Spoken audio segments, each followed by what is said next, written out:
again, and so on. In any case, Jiang Lusher was now truly driving a gas guzzler. So what if it was a gas guzzler? Combat ability was the most important thing.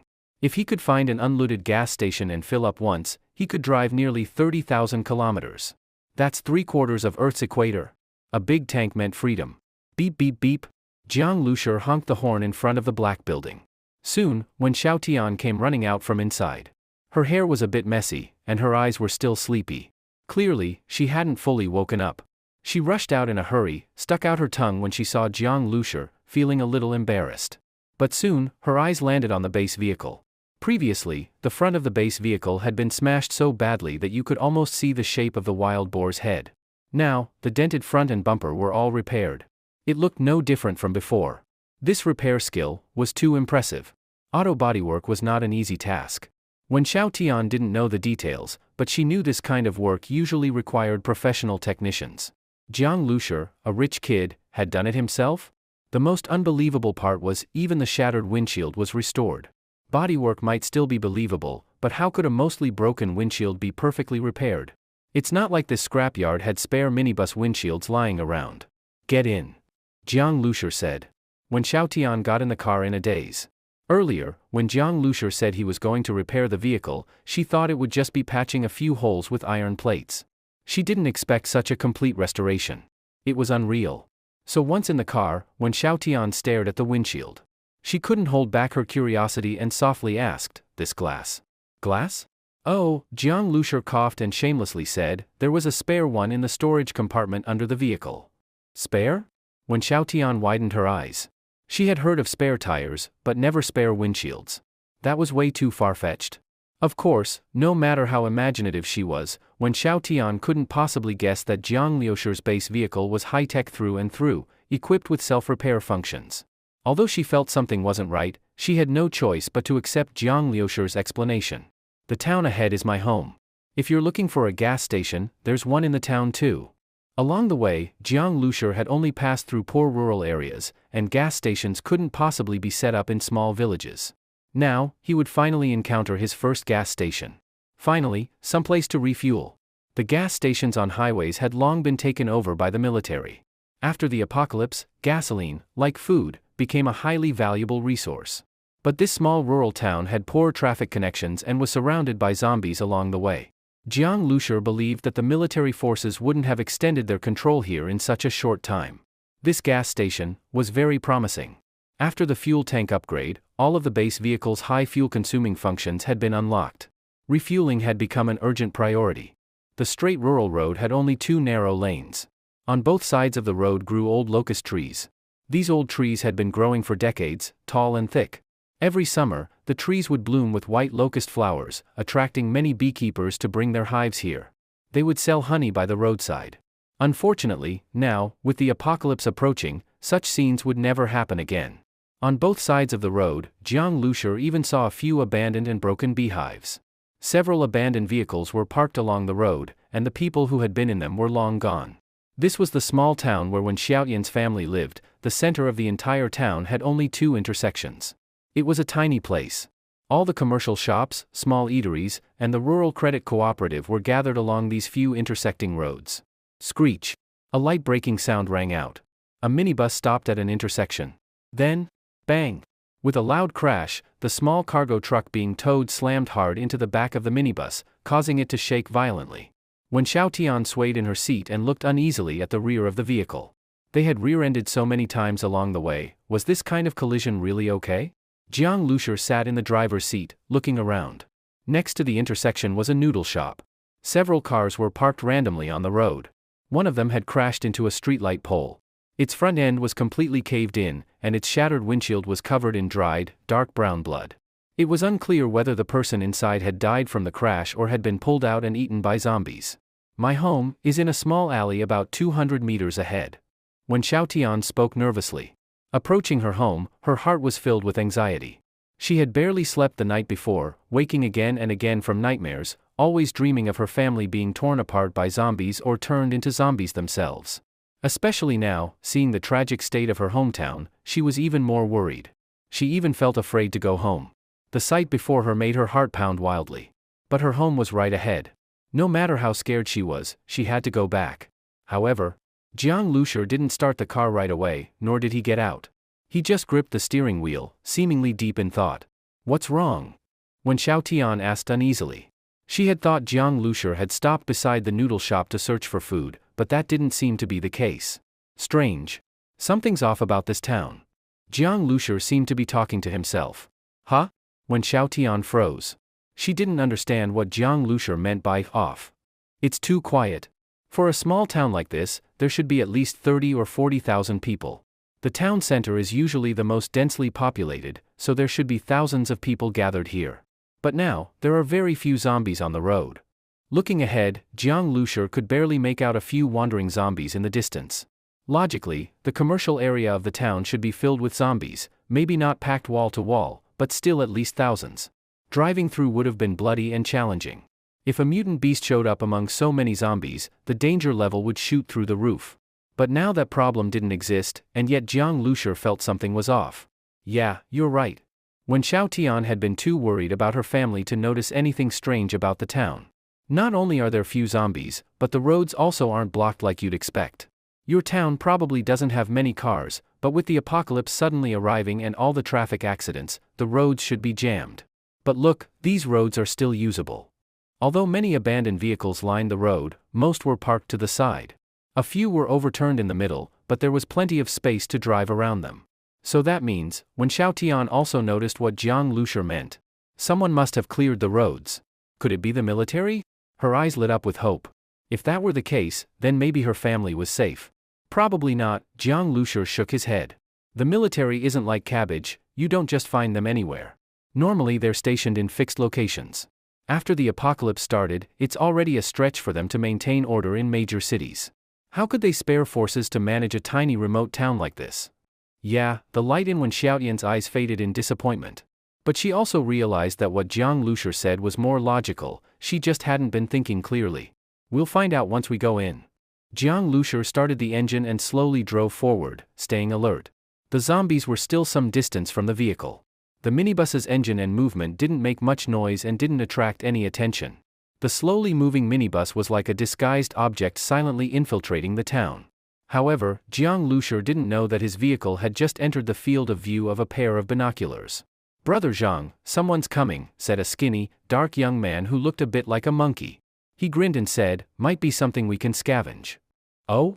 Brother Zhang was a muscular man wearing a tight vest, his whole body covered in bulging muscles. He looked like a gym trainer.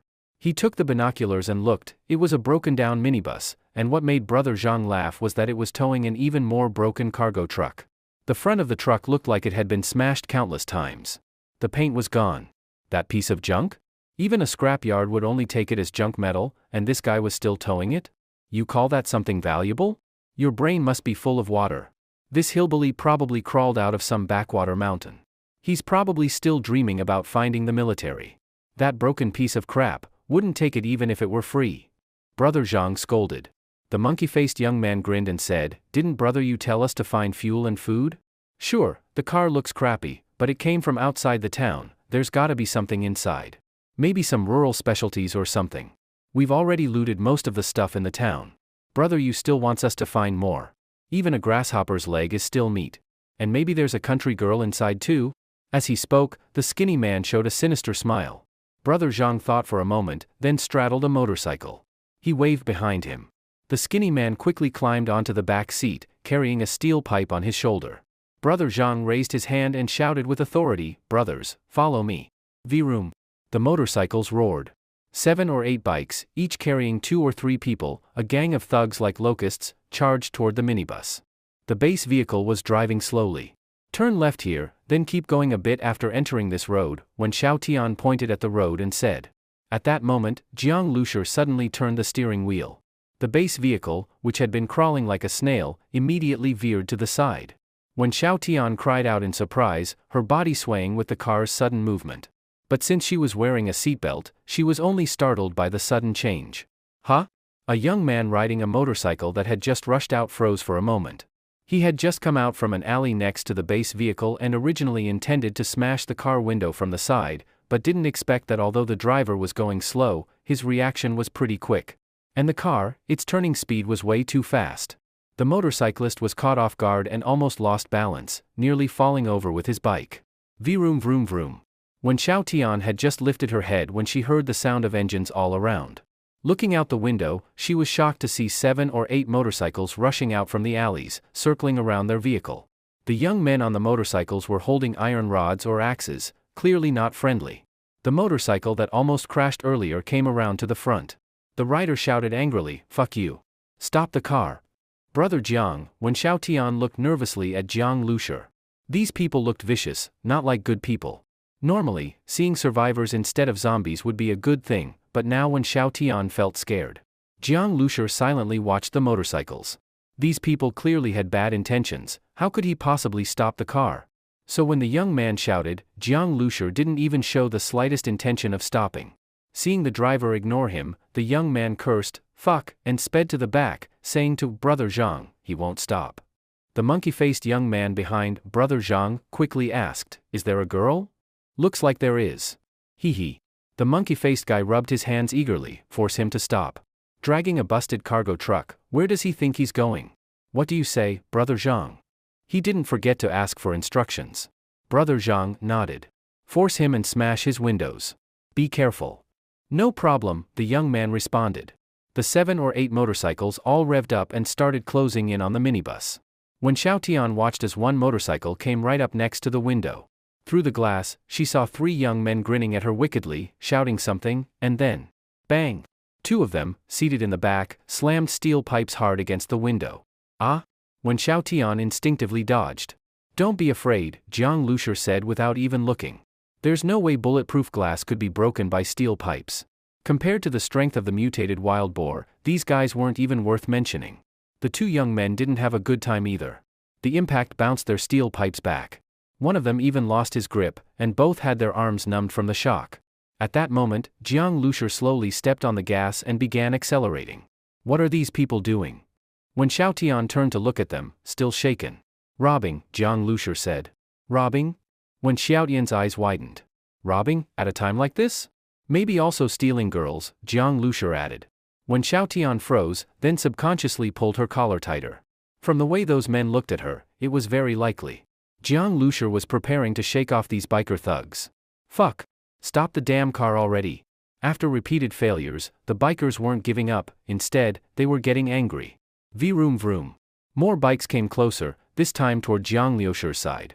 On one of them, a young man stood up from the back seat, raised an axe, and grinned menacingly at Jiang Lushi inside the driver's seat. Jiang Lushi immediately frowned. As that bike got closer, he listened to the starseed's continuous alerts, then suddenly swerved. Bang! Just as the guy raised his axe to swing, the minibus swerved sharply and slammed right into him and his bike, knocking them over completely and sending them sliding far away. The youth hit the ground, wailing in pain. This driver's got some skills, Brother Zhang was stunned. He didn't expect that trying to rob a small fry would turn into dealing with someone tough. But so what if his driving skills were good? It's just a broken down minibus. All of you, get in there. Blow out his tires. Brother Zhang shouted. The monkey-faced guy behind him immediately pulled out a bag full of things that could puncture tires. All they needed was to get ahead of the minibus and scatter them on the road. The other bikes also started closing in after hearing Brother Zhang. But before they could act, the minibus suddenly made a turn, then turned around completely. Jiang Lushi stared coldly at the locust-like bikers. At first, he had only wanted to shake them off. But they stuck to him like glue. And that axe swing just now clearly aimed to kill him. Since these people were so ruthless, he didn't need to hold back. When the minibus suddenly turned around, Brother Zhang was stunned, not knowing what the young driver was up to. What's he doing? Leaving town? But then, Brother Zhang's pupils shrank sharply. The minibus suddenly accelerated, heading straight toward him. The motorcycle in front, its rider still waving an iron rod and yelling, didn't even realize what was happening before the minibus slammed into him and sent him flying. Then, without stopping, the minibus kept going forward. Shit! Another biker realized something was wrong and tried to swerve to the side, but the minibus, despite its size, was more agile than the motorcycle. It chased right after and bang, smashed that bike and its rider straight into a nearby shop. The loud crash and the biker's screams made the rest of the gang terrified and dumbfounded. Crashing 2 bikes in a row, this driver was ruthless. Next, the minibus backed up quickly, then charged again, this time heading straight for Brother Zhang's bike. Damn! Brother Zhang's heart skipped a beat.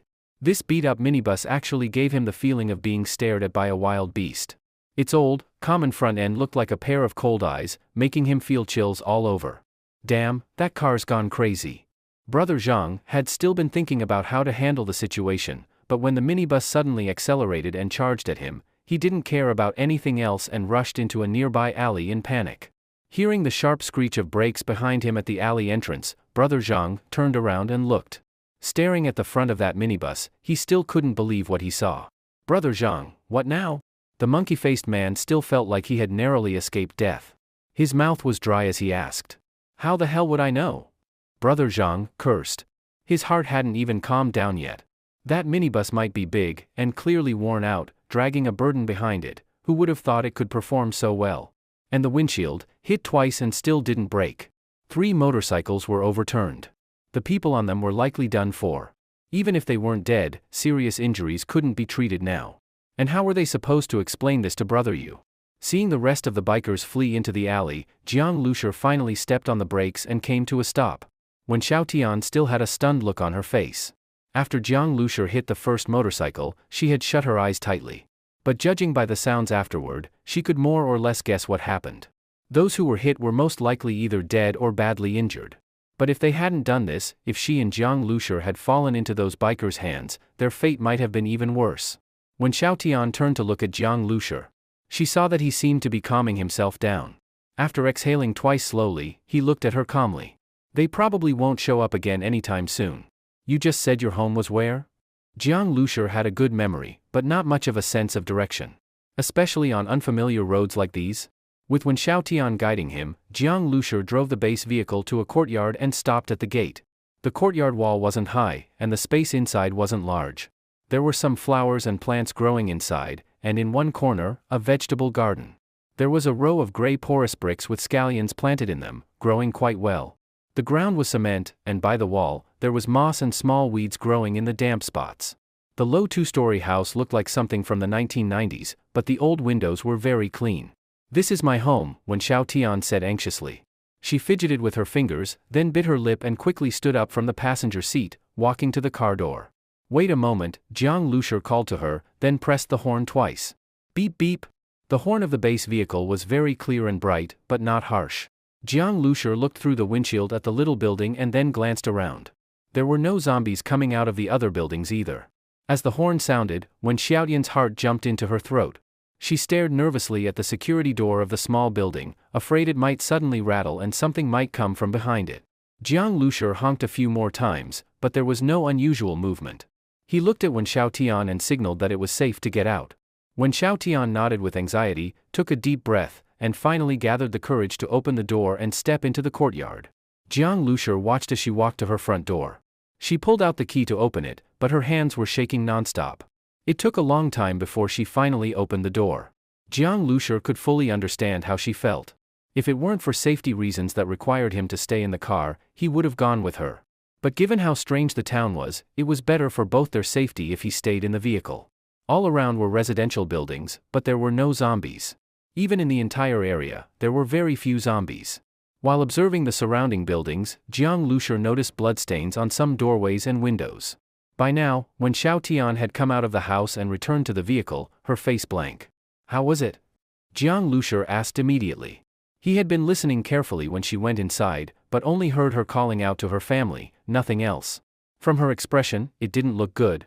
"No one's home," Wen Xiaotian said. The house was a mess. Trash was everywhere. The furniture had been moved, and the refrigerator doors were open, everything inside was gone. Maybe they escaped?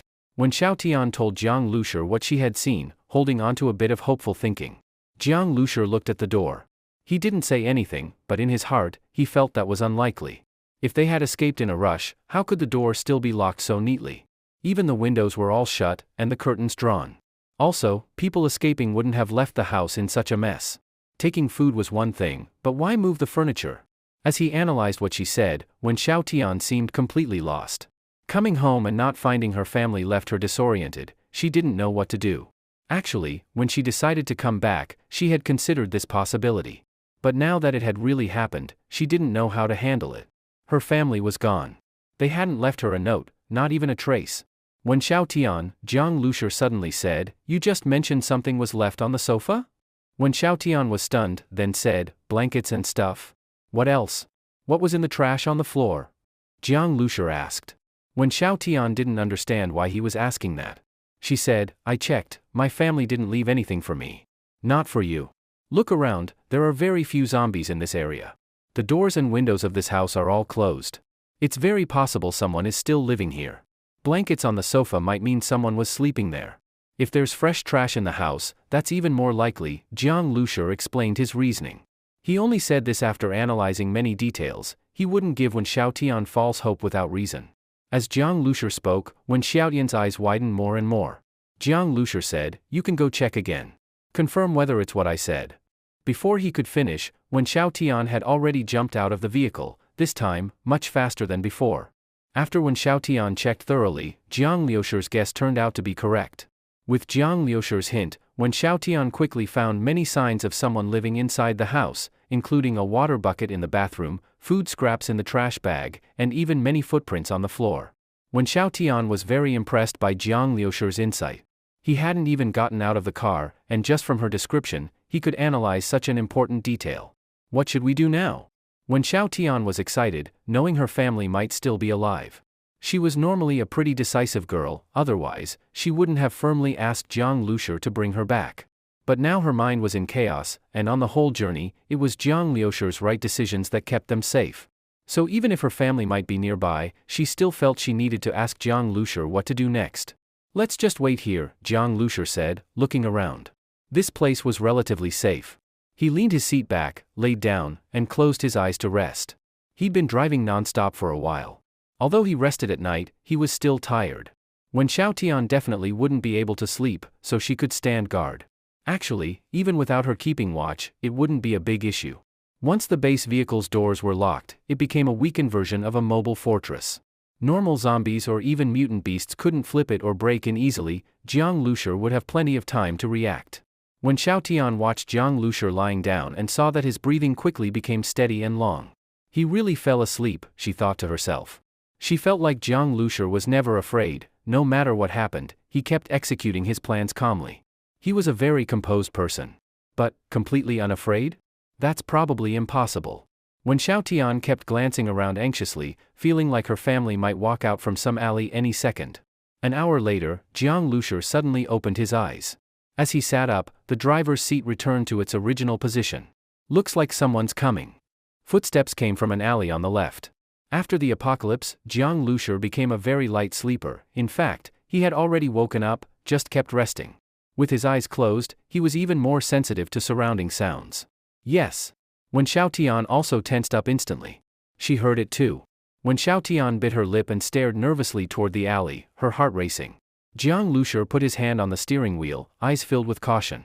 Who knew if those biker thugs might come back again? This place wasn't peaceful.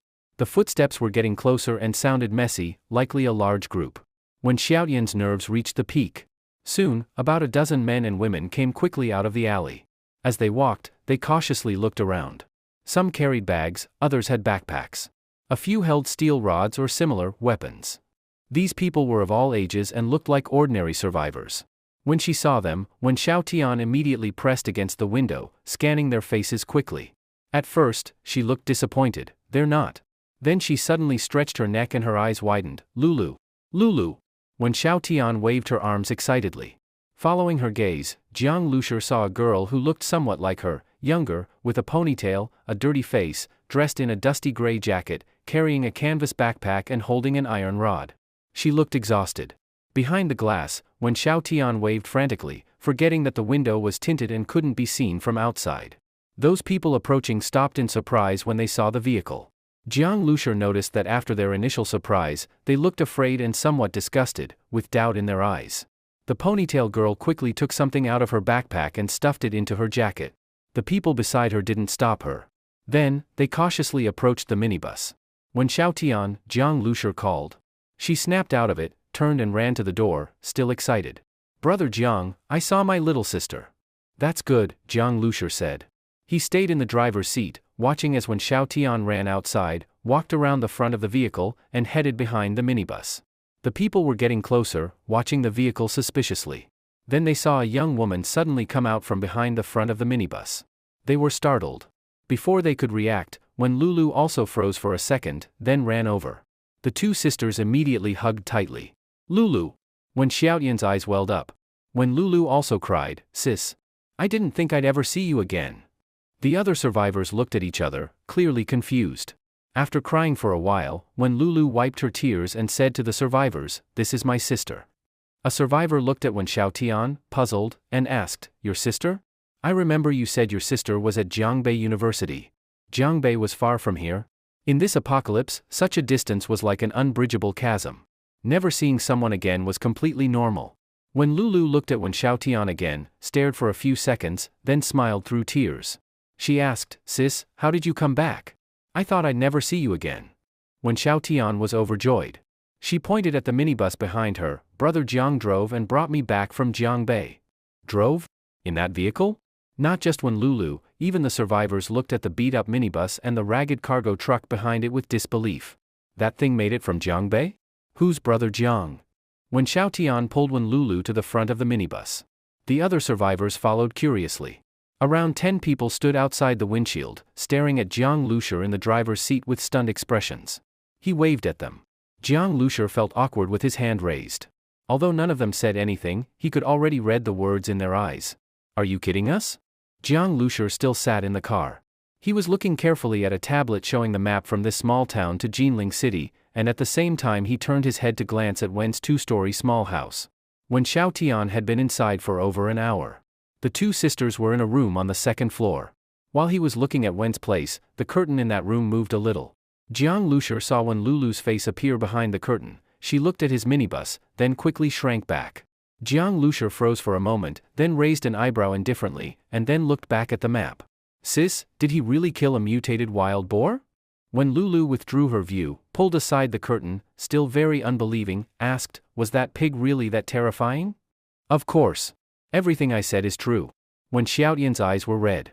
When Lulu had just told her that their parents were already dead, but they had only simple burial conditions. Actually, during the whole journey, when Xiaotian felt that giving them a proper burial, even modest, was already comforting. After all, many people had no remains at all. But even so, when Xiaotian was overwhelmed with grief, the two sisters held each other and cried for a full hour before they temporarily controlled their sorrow. After calming down, when Lulu asked Wen Xiaotian in detail how things came to be. That Jiang Lucia looked about the same age as her sister Wen Xiaotian, probably a university student, and not very strong in appearance. Just those two, driving a broken minibus from Jiangbei all the way, and reached this small town safely. Even though the facts were clear, it still felt unbelievable. And after hearing Wen Xiaotian's account, Wen Lulu felt even more unable to believe it. Rushing out from the zombie horde, crashing and killing a mutated wild boar. No matter what, we really should thank him properly. Wen Lulu said. Wen Xiaotian nodded. She also looked outside. Actually, she had only told Wen Lulu part of the situation. Some things about Jiang Lucia, about the minibus, she had not mentioned. For example, that they cut off the wild boar meat and placed it in the car, she hadn't said that. The biker gang they met earlier made Wen Xiaotian cautious of strangers. By the way, Lulu, who are all the people in our house? Wen Xiaotian asked. When those survivors learned Wen Xiaotian's identity, they all looked at her and the minibus very curiously. Wen Xiaotian didn't believe her sister had anything to do with those biker gang people, but she doubted the identity of these strangers. They're all residents of this small town. And sis, your memory is really poor, didn't you recognize Aunt Lee's daughter next door? Wen Lulu said.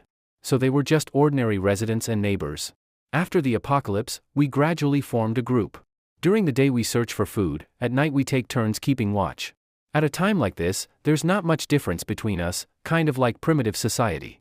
We all work together, share equally. When Lulu continued. It must be very dangerous, Wen Xiaotian said worriedly. Her younger sister was still a high school student, before she used to be terrified even by a cockroach, and now she was going out to look for food. But she also knew, to survive you must rely on yourself, she had to play her part. It's okay-ish now. Before was very dangerous, now zombies are fewer. It's just those people are disgusting. At first when they saw the minibus, we thought it was them coming.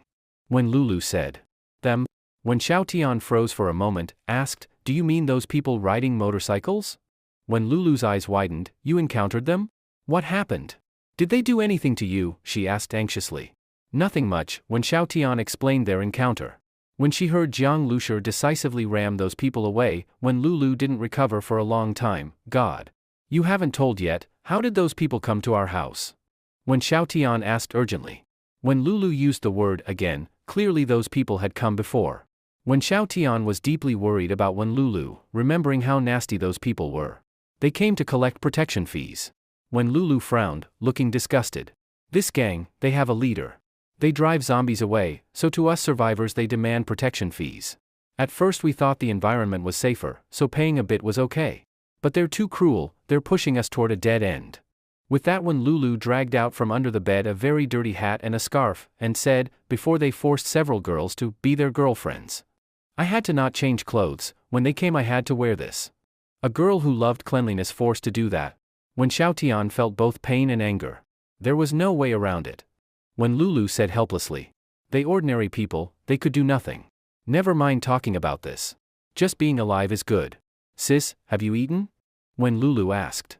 Going downstairs, when Xiaotian saw those survivors working quietly, checking weapons or sorting food.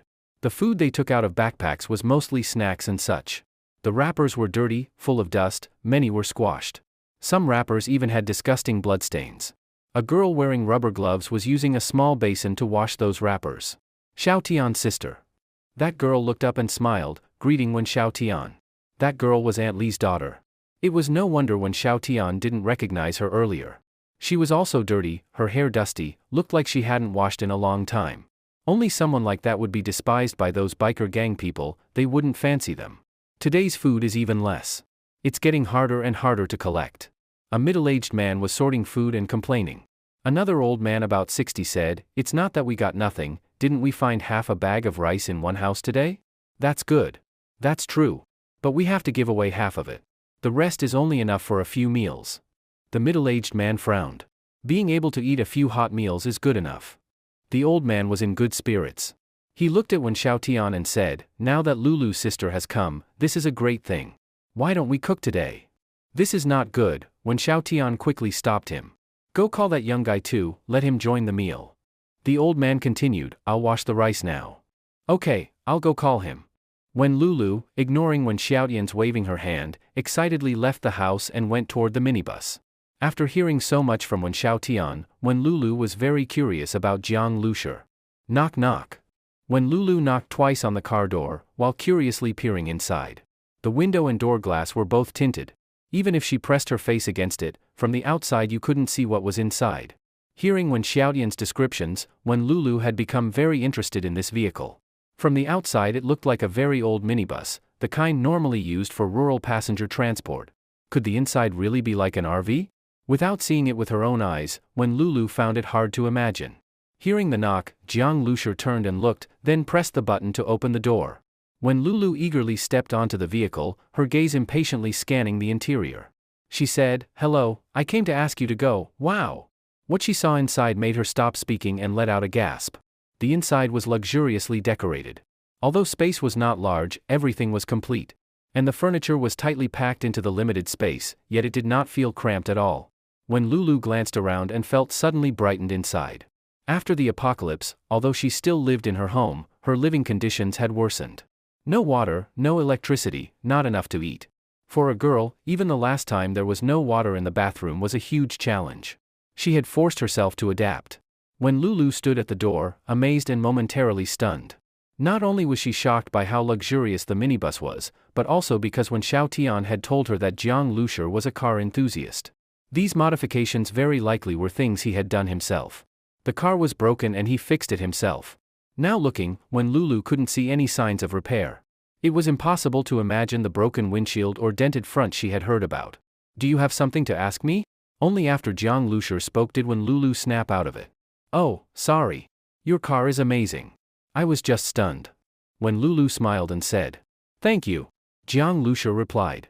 When Lulu was clearly much more lively than Wen Xiaotian. But both sisters shared one trait, their smile seemed very sincere. I came to invite you to eat. We got lucky today, we found half a bag of rice, so we can make nice fried rice. Thank you so much for bringing my sister back. Fortunately you arrived today, otherwise I wouldn't have anything to thank you with.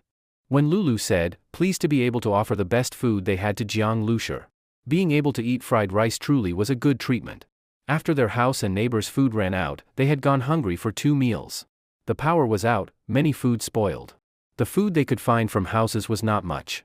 Even when they did, it was risky, there might be zombies in those houses. Besides, the biker gang had already looted most supermarkets and small stores. Their collecting area was small. That bag of rice was truly hard-won. By Wen Lulu's guess, Jiang Lushur and Wen Xiaotian had endured even more hardship than they did. Unable to find food, always fearful, probably starving a lot. No, thank you. Jiang Lushur's answer was very unexpected.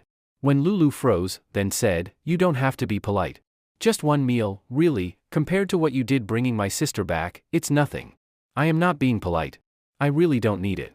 Jiang Lushur said with a slight smile. These people had suffered so much, how could he feel comfortable eating their food? Besides, having eaten mutated beast meat, fried rice and such didn't excite him much anymore. On the other hand, among these 10-odd unknown survivors, Jiang Lushur also had a bit of caution. His car was full of food, gasoline, the cargo box behind had real good meat. In the apocalypse, facing so much food, you can't guarantee what others might do. When Lulu didn't give up immediately. She invited several more times. Seeing Jiang Lushur still shake his head, she had to give up. She was about to get off the car, then suddenly remembered something. She came back, pulled something out from her clothes. This is something I hid earlier when I mistakenly thought you were those biker gang. You brought my sister back, I really must thank you. Take this. Please don't refuse again. When Lulu forcibly put it into Jiang Lushur's hand. Jiang Lushur was surprised. Seeing Wen Lulu close up, she was cute, just a little dirty. He saw her puffing out her cheeks, like if he refused again she'd get upset. He felt a little amused. Okay, I'll accept it. Jiang Lushur said. It was actually only a pack of biscuits, already crushed. But judging by the residual warmth, even that pack of biscuits was very precious to Wen Lulu. Jiang Lushur, though not lacking food, still took those biscuits carefully and placed them aside with care. Do you have very little food? Jiang Lushur asked. Actually, the food we collect is barely enough, but the biker gang are like vampires, they exploit us too harshly. When Lulu shook her head. Biker gang? Yes. Sister told me. It's that group you met. When Lulu told Jiang Lushur exactly what she had told Wen Xiaotian earlier, and added, those people are brutal. Meeting you was finally their match, they finally suffered a loss. But they also did some good, the survivors in town were many, but their leader led zombies away from town outskirts. Oh? Led zombies away? Jiang Lushur became very interested in the leader. How did their leader lure so many zombies away? Earlier he had thought something was off about this town, too few zombies. He never expected them to be led away. A few zombies here and there could be handled, but when many are gathered, ordinary people have no chance, they'd just be eaten, not even escape. But that leader managed to pull so many zombies away? Do all those biker gang follow him? Have you seen that leader? Jiang Lushur asked. All these people are his underlings, showing off under his command. When Lulu said, anyway, I heard he's powerful, not ordinary. People who resisted him before were killed. But I never saw him. Of course it's better not meeting him surely would be bad. Not ordinary, Jiang Lushur's curiosity grew as he listened.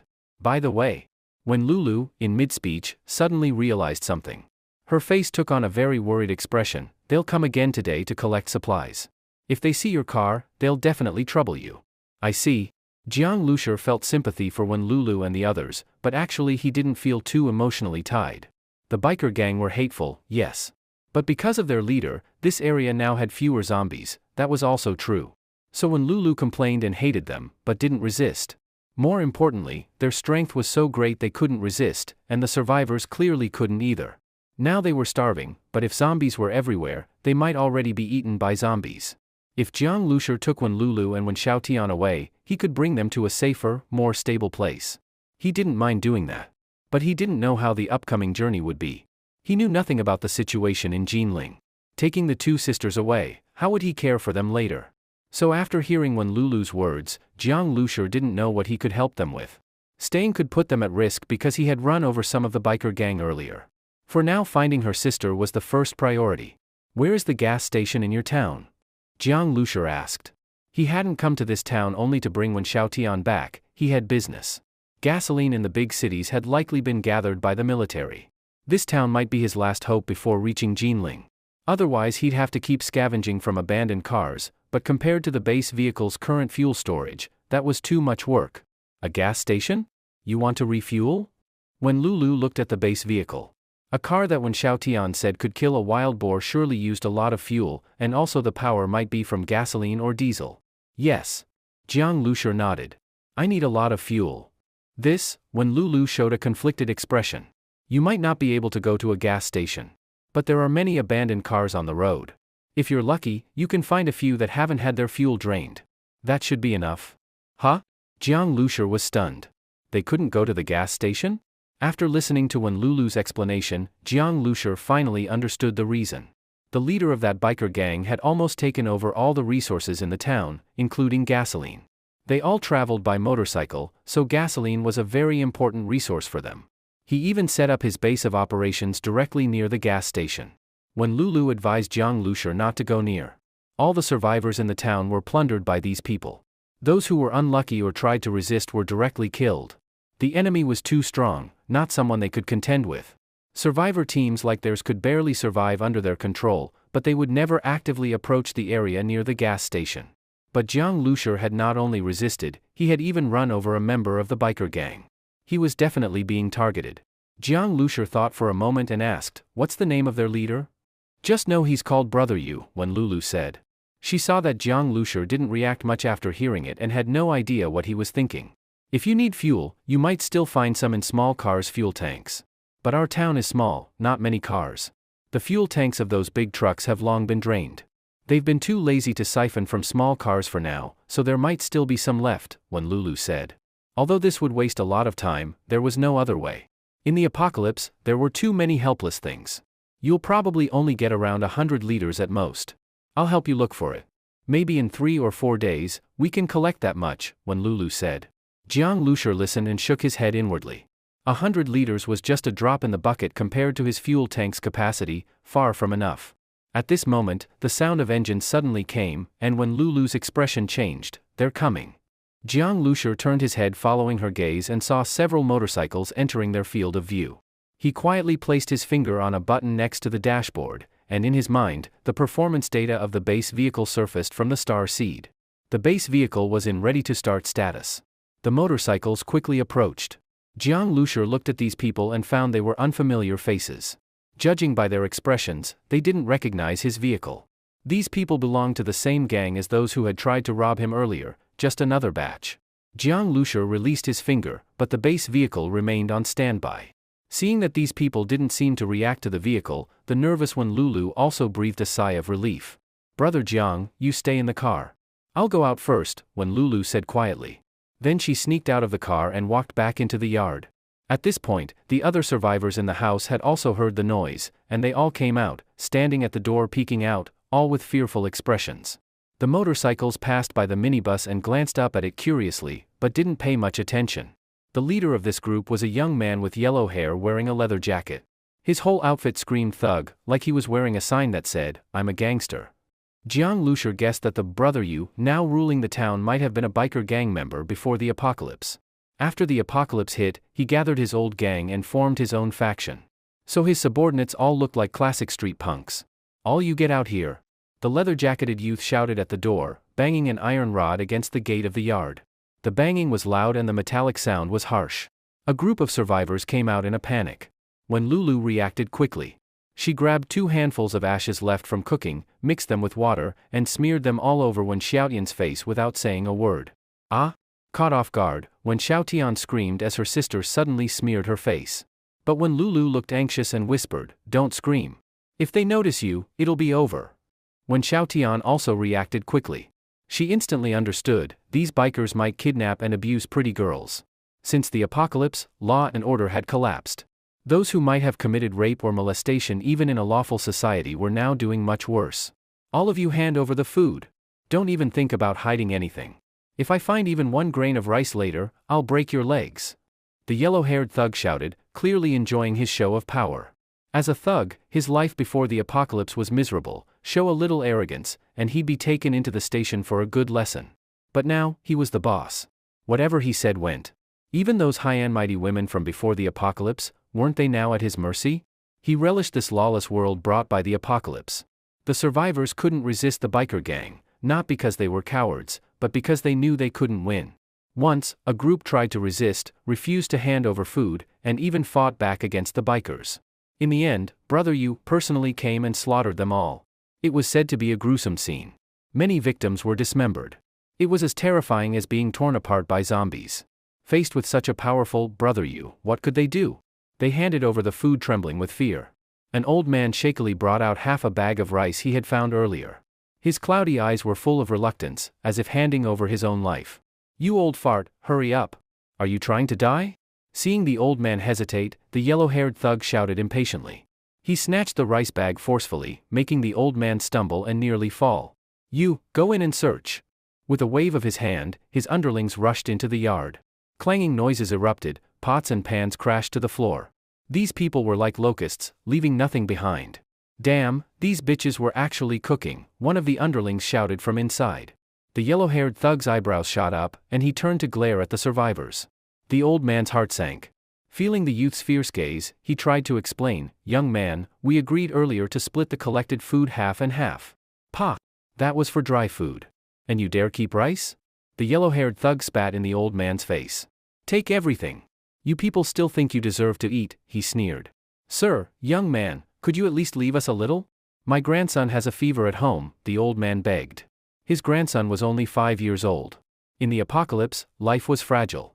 Without proper nutrition, people got sick easily. Adults could hold on, but kids suffered greatly. "You fucking done yet or what?" The yellow-haired man in the leather jacket raised his hand to slap, but someone nearby quickly pulled the old man away and hurriedly apologized to the yellow-haired man. Seeing these people acting like scared grandchildren, the yellow-haired man finally gave a satisfied snort and looked at them with contempt.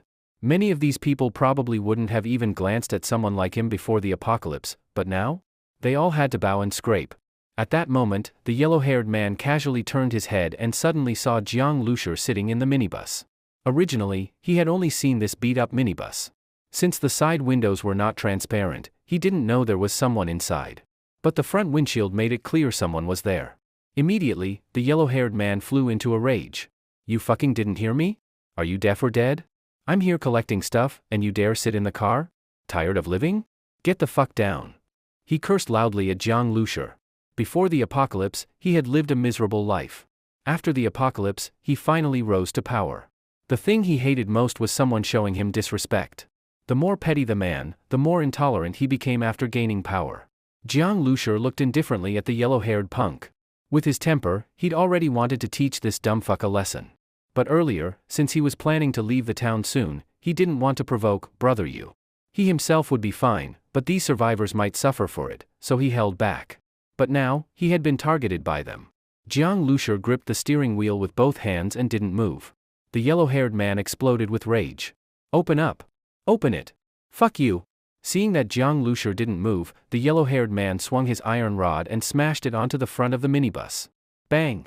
A loud crash. The minibus was completely fine, but the yellow-haired man cried out, his iron rod almost flew from his hand, and his palm went numb from the impact. "This van." The yellow-haired man froze. Normally, the front of a minibus is made of thin metal. A hit like that would leave a big dent, and his hand wouldn't hurt like this. But this one, whatever kind of steel plating it had, nearly fractured his hand. That made him even angrier. "Fuck. Brothers, smash this car for me. Drag that dumbass driver out, break his legs, and search the vehicle for supplies." As he shouted, his lackeys rushed out from the yard. One of them was even holding a pot of freshly rinsed, uncooked rice. The old man who had nearly fallen earlier looked at the pot and felt like his heart was bleeding. They were even going to steal the rice they were about to cook? The other survivors, especially Wen Lulu, were more worried about Jiang Lusher now. "Mr. Jiang." When Lulu didn't dare speak out loud. She stood behind the biker gang, gesturing frantically to Jiang Lusher, urging him to drive away quickly. If they dragged him out, it would be over. Seeing the gang rushing over, Jiang Lusher pressed a button to release the hook on the small cargo module in the back, shifted into reverse, turned the steering wheel right, and stepped on the gas. The base vehicle began to reverse. "This fucker's trying to run, get him." The yellow-haired man jumped on a motorcycle. The gang started their engines, twisting the throttle hard. The motorcycles roared like mad wolves and chased after Jiang Lusher. Their riding skills were impressive. The motorcycles moved like hungry wolves from all directions, closing in on the minibus.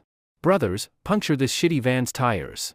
With the yellow-haired man's shout, the gang members pulled out welded spike traps from their backpacks and threw them under the minibus's tires. These were homemade tire shredders, just a few nails welded to metal plates. Even heavy-duty trucks would get stopped by them. Watching all this, Jiang Lusher sneered. He had reversed only to avoid hurting the survivors. Now that he was about 100 meters away and had reached a narrow asphalt road, narrow because one side was piled with cars, allowing only one vehicle through, he slammed the brakes, shifted into drive, and hit the gas. Vroom. The minibus roared like a sports car, charging forward like a wild beast, smashing over the spike traps. The poorly welded parts shattered under the weight, but the tires remained completely undamaged. What the fuck? The yellow-haired man was stunned. He couldn't figure out how this beat-up-looking van had driven over the spike traps without damage. And just then, the minibus was heading straight for him. Speed increasing, Jiang Lusher floored the gas. The yellow-haired man turned pale with fear. The minibus had accelerated too quickly, from reversing to braking to flooring it forward. It only took a few seconds. And it was somehow faster than their motorcycles. In the blink of an eye, the gang couldn't react. With a deafening boom, the minibus slammed into the motorcycle the yellow-haired man was riding. Ah! A scream. Man and bike flew like a baseball hit out of the park. Boom boom boom. The motorcycle hit the asphalt hard, sliding over 10 meters. The front wheel was completely smashed. The yellow-haired man was covered in blood, lying on the ground, wailing. One leg was pinned under the bike, clearly broken. "Fuck! Motherfucker!" he screamed. Jiang Lusher's expression was cold. Flung more than 10 meters, leg crushed, multiple fractures, bleeding heavily, in this apocalypse, that was a death sentence. For scum like this, people who committed crimes even in peacetime and went on killing sprees after the apocalypse, Jiang Lusher had no sympathy. Keeping them alive only meant more victims, more innocent people and young girls suffering. He had already started killing, so he no longer worried about whether it would bring trouble to the survivors. Kill one? No going back. Kill many? Still no going back. The base vehicle was at full power. Jiang Lusher kept his foot on the gas. With another turn of the wheel, he knocked over 2 more motorcycles. Ah! More screams. The collisions were brutal. Anyone hit either died on the spot or would soon die from injuries or infection. The rest of the biker gang turned pale with fear. They had robbed many vehicles before, even some trying to escape the town for the military. Their spike traps had always worked. But now? They were all crushed, the tires fine. What the fuck kind of armored truck is this? Run! The gang panicked. They didn't care about the yellow-haired man or their comrades on the ground anymore. They had liquor, meat, and women to enjoy, but when trouble came, they all looked out for themselves. Who the hell would risk their life to save others? A group of biker gang members scattered like frightened birds and beasts, fleeing in all directions. They had been terrified by Jiang Lusher's ramming, and many of them darted into small alleys. On those narrow streets, of course, the base vehicle couldn't chase them. But just after a few punks ran into the alleys, several dark figures suddenly jumped out and knocked over their motorcycles. Zombies! Several zombies pounced on the punks and started tearing them apart. The screams became even more tragic. These cries quickly attracted more zombies, who all swarmed the unlucky bastards. Indeed, many zombies in the town had been lured away, but that only meant the main roads had fewer of them. There were still plenty hiding in residential areas and narrow alleys. Usually, survivors avoided those places. But the panicked punks had blindly run in, and ran right into a pack of zombies.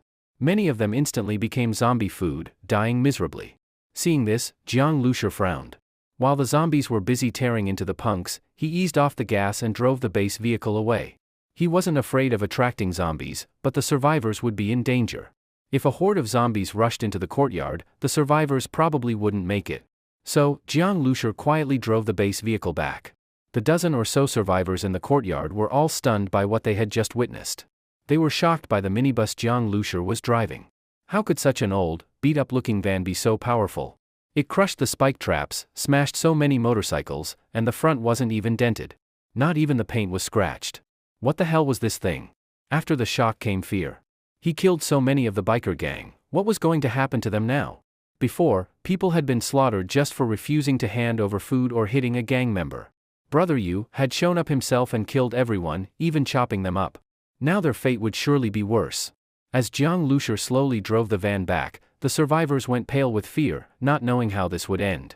The old man who had been holding the pot of rice earlier was shaking. Xiaolu, we. The old man had no idea what to do. He was an old man. If he got beaten to death, so be it. But he had a grandson to take care of. If he died, the boy would starve. After the apocalypse, his children had all died, only the little grandson was left. He was the only reason the old man was still holding on. When Lulu clenched her teeth and said, "Grandpa Wang, don't think about it too much. We already ran them over. If it comes to it, we'll just hide, or fight back. There's always a way." When Lulu and when Xiao Tian were sisters, but when Lulu was much stronger in personality. She'd had enough of the biker gang long ago. Now that Jiang Lushur had run them all over, and even some got eaten by zombies, she was definitely afraid of Brother Yu going crazy, but she also found it super satisfying. Finally, some damn payback. Yeah, Grandpa Wang. Fuck this apocalypse, it's hard enough to get one meal a day. We live without knowing if we'll see tomorrow. And we still gotta take shit from assholes like them? If I wasn't afraid of dragging all of you into it, I'd have smashed that yellow-haired bastard in the head with an iron bar a long time ago. A hot-blooded young man in his 20s added. In this world where death could come at any moment, even Brother Yu didn't seem so scary anymore. Zombies weren't necessarily worse than him. But most of the people were still afraid. Zombies didn't hunt you down. But Brother Yu? If he wanted revenge, he'd find you no matter what. Jiang Lushur overheard some of their conversation. He glanced in surprise at the young man who said he wanted to knock out the yellow-haired bastard. He was short, had pale skin, and even looked a little refined. Who would have thought he had so much fight in him? Hey, bro.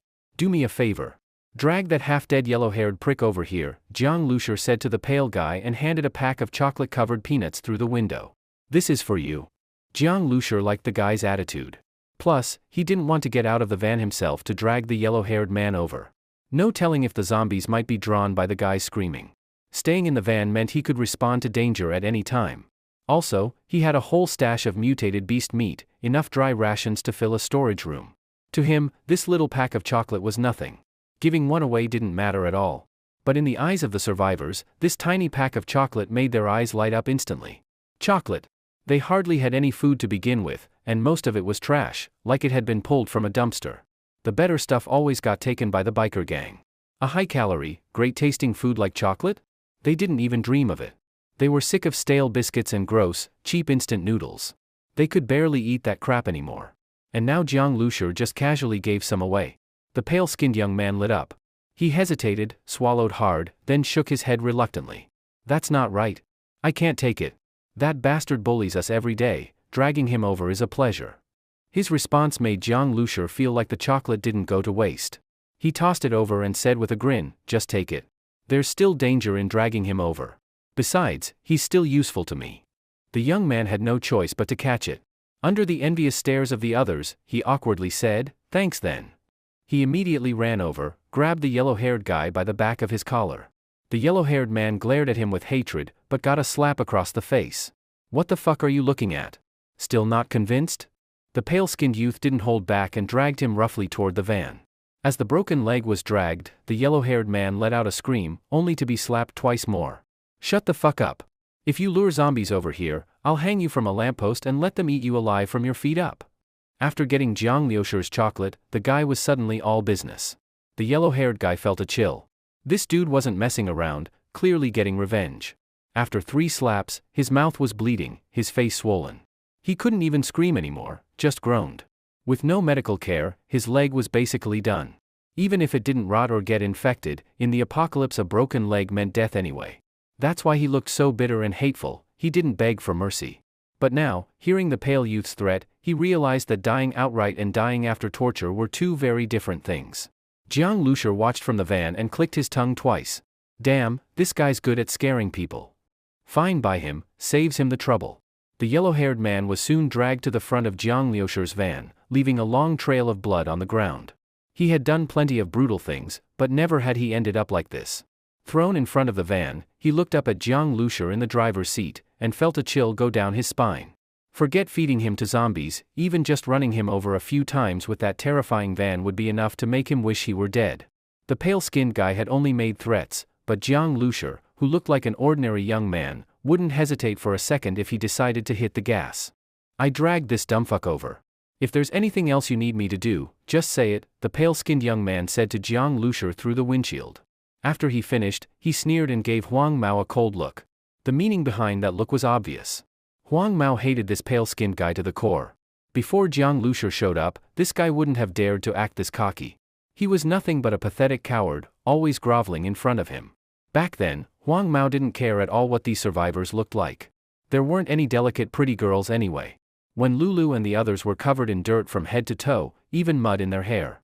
He couldn't be bothered to give them a second glance. So, when he first saw Jiang Lushur, he didn't realize this was a face he hadn't seen before. But now he understood. If Jiang Lushur had been around earlier, there's no way he would have tolerated this shit until now. And this badass minibus, no doubt Jiang Lushur had driven it in from somewhere else. Huang Mao looked at Jiang Lushur with both hatred and fear. The pain from his broken leg made him groan continuously. I have a few questions for you. I'll ask one, and you answer one. If I think you're bullshitting me or refuse to answer. Jiang Lushur glanced at the pale-skinned young man. The young man immediately gave a hee-hee laugh and lifted one foot, waving it over Huang Mao's broken leg. You hear that? Try any stupid shit and you get it. Huang Mao's face turned green. This pale-skinned bastard.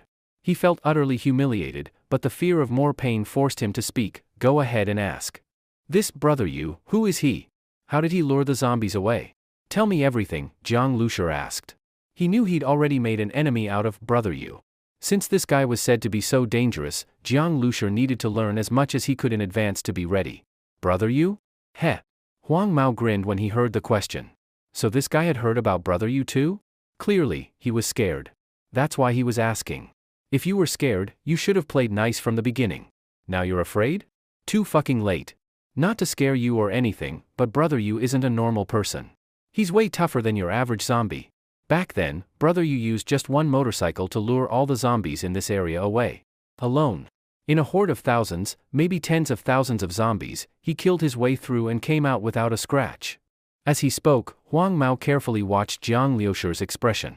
But he was disappointed. There was no panic on Jiang Lushur's face. He just looked thoughtful, as if deep in thought. Seeing this, Huang Mao sneered inwardly, thinking, what the fuck are you thinking about? Like thinking will help you beat brother Yu. He figured Jiang Lushur was just putting on a brave face. Or maybe he didn't really understand what it meant to lead zombies away like that. A lot of people didn't want to bow to brother Yu. They all ended up the same way. He's got a temper. If someone resists, he doesn't just kill them, he makes sure they die ugly, Huang Mao continued, his face twisted and eyes gleaming like he was enjoying the idea.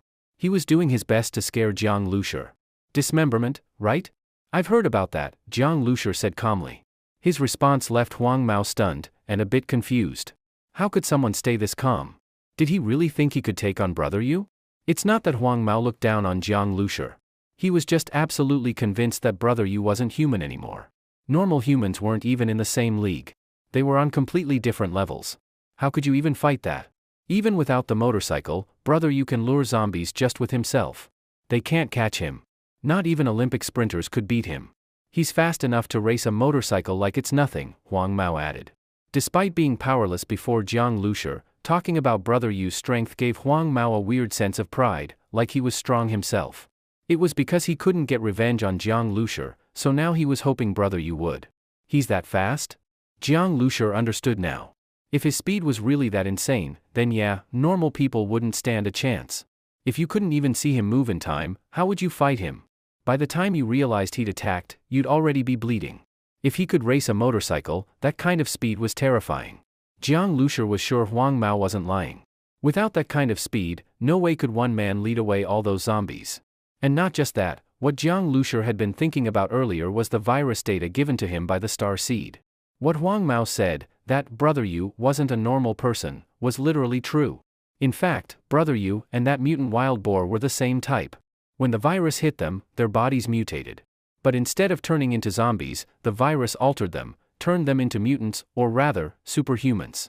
This was rare. Between a zombie and a mutant, it was heaven and hell. The power of that mutant wild boar had already proven how terrifying mutants could be.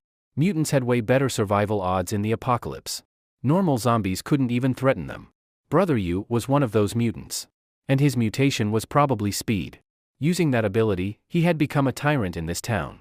Besides speed, does he have any other abilities? Jiang Lushur asked. Huang Mao just kept emphasizing how ruthless brother Yu was. But that didn't mean much to Jiang Lushur.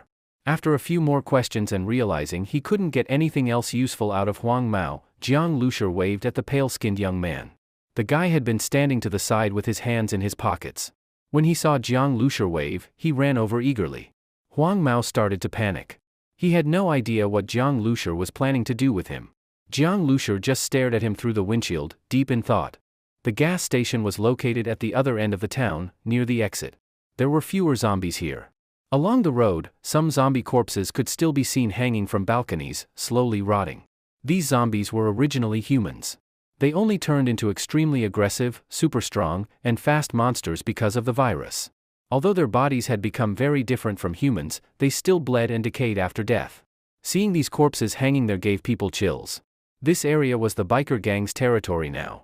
Not only couldn't zombies get close, but regular survivors wouldn't dare step foot here either. They stayed far away. The biker gang's base was located right next to the gas station, in a residential building. Beneath the residential building was a repair shop. At the moment, more than a dozen motorcycles were parked there. Inside, a few bikers were sitting around playing cards. Vroom vroom vroom. Suddenly, the roar of an engine came as a motorcycle sped toward the building, nearly crashing into one of the parked bikes. Inside the shop, at a wooden table covered in engine oil, the bikers looked up at the noise. One of them, seeing who had just arrived, got up in surprise when he recognized the guy who jumped off the bike and rushed over. "Isn't that Qiangzi? What the fuck are you in such a hurry for?" Seeing Qiangzi's panicked face as he ran straight over, the biker tried to ask, but Qiangzi shoved him aside. "Move." The biker stumbled and cursed, "Fuck. You in a rush to die or what?" Qiangzi ignored him completely, charged through the back door of the shop, and ran all the way up to the 4th floor without stopping. This building was full of biker gang members. Their boss, Brother Yu, lived on the top floor, 4th floor. Originally, some survivors had been hiding in this building, including a family who had lived there before. But after Brother Yu and the gang moved in and picked this place as their base, those survivors were doomed. They were just regular people. Forget standing up to Brother Yu. Against the biker gang, they had no ability to resist. As a result, the men and elderly were nearly all killed. The young women were raped, and even little girls weren't spared. These people escaped the zombies, only to be destroyed by humans. The apartment Brother Yu took over had belonged to that little girl's family. Qiangzi ran up to the door, panting heavily, and burst inside. The room was full of smoke. In the corner, piles of beer and all kinds of food. Several bikers were sitting around a mahjong table, playing. Women surrounded them. One of the men looked short, but his arms were muscular. He had an average face, so plain he'd be lost in a crowd. But the woman next to him, though smiling and lighting a cigarette for him, had fear written in her eyes. When Qiangzi rushed in, none of the bikers reacted much. The short man didn't even glance at him. Only a bald biker looked over lazily and said, "No manners." "Where's Xiao Yang?" Xiao Yang was the yellow-haired guy's name. Qiangzi dropped to his knees at the short man's feet and growled, "Brother Yu. Today, Brother Liang took us out to collect the goods, but a group of survivors refused to pay. So what if they refused? Just kill them and bring the stuff back." "Why the hell are you reporting this?" "Didn't Brother Yu teach you anything?" said another biker with a grin as he tossed down a tile. "Ah, pong." Seeing Brother Yu and his close men act like it was no big deal, Qiangzi became more anxious and said quickly, "Brother Liang was about to do just that, but then this guy showed up in a minibus and rammed into us, killed several of our guys. Even Brother Liang was taken out. Brother Yu, you have to get revenge for him and the brothers." The table suddenly went silent. Brother Yu's inner circle all had that. "Did I hear that right? Look." The bald guy froze and said, "Are you fucking drunk? Who the fuck would dare pull that kind of shit? Got a death wish?" At that moment, the short man, Brother Yu, finally spoke. The bald guy instantly shut up. "You serious?" "I swear on my life, Brother Yu." Qiangzi blurted out. He wouldn't dare lie about something this big. Though, to be fair, he didn't actually know if Huang Mao was dead. He only saw him get sent flying. Whether he died or not, well, with injuries like that, he wasn't making it. Since Brother Yu asked, Qiangzi immediately told him every detail, adding plenty of exaggeration along the way. He had barely escaped being run over himself by diving into a side alley. Now, he just wanted to see Jiang Lushur die miserably at Brother Yu's hands. That's the only way he'd feel better. After hearing the full report, Brother Yu's crew exploded. "Fuck, someone really dared mess with us? That motherfucker's got a death wish. Does he not know what the word dead means?" Then Brother Yu stood up. The sudden movement startled the woman next to him. He kicked the chair aside and glared at Qiangzi. Then, without warning, he slammed a kick into Qiangzi's chest, sending him flying into a nearby tea table. Qiangzi screamed in pain like a ghost being tortured. They're all dead, so how the fuck did you make it back alive? Brother Yu's voice was raspy. His cold stare made Qiangzi tremble and bite down his cries of pain. Brother Yu ignored him and turned to his men. Get the cars. We're going now. If we're late, he'll run. This guy stirred up serious shit. He'd probably try to drive off in that minibus. That's not something Brother Yu was gonna let happen. Hearing the order, his men all stood up and ran off to get ready. Just then, a loud boom echoed from outside. The sound was so sudden that even the women and the crew flinched. What the fuck was that? The bald guy yelled. That bang was way too loud. Brother Yu quickly walked to the window, pulled the curtain, and looked down. After staring for a few seconds, he asked without turning around, that minibus, what color was it? Qiangzi froze, then quickly answered, it was white. Parked right in front of that family's house. You'll see it the moment you get there. No need, Brother Yu cut him off, turning around slowly. His face was calm as still water, but his eyes were full of killing intent. He's already here. What? Brother Yu's words left his henchman, and Qiangzi, in disbelief. That loud bang just now, it came from that minibus? They were just about to go check out the window, but saw Brother Yu walking toward the door with a dark expression. He was carrying a loose bag, and with each step, the sound of glass bottles clinking could be heard from inside. Inside the bag were bottles of gasoline. Light them up and throw, they became the simplest Molotov cocktails. Besides that, Brother Yu also had a black Type 54 pistol at his waist. After the apocalypse, he had led his men to loot the local police station and got their hands on a bunch of batons, handcuffs, and a few pistols. All the guns were now under his sole control.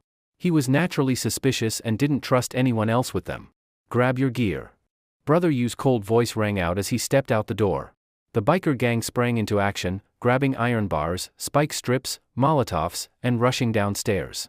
Qiangzi hesitated for a moment, then struggled to get up and followed.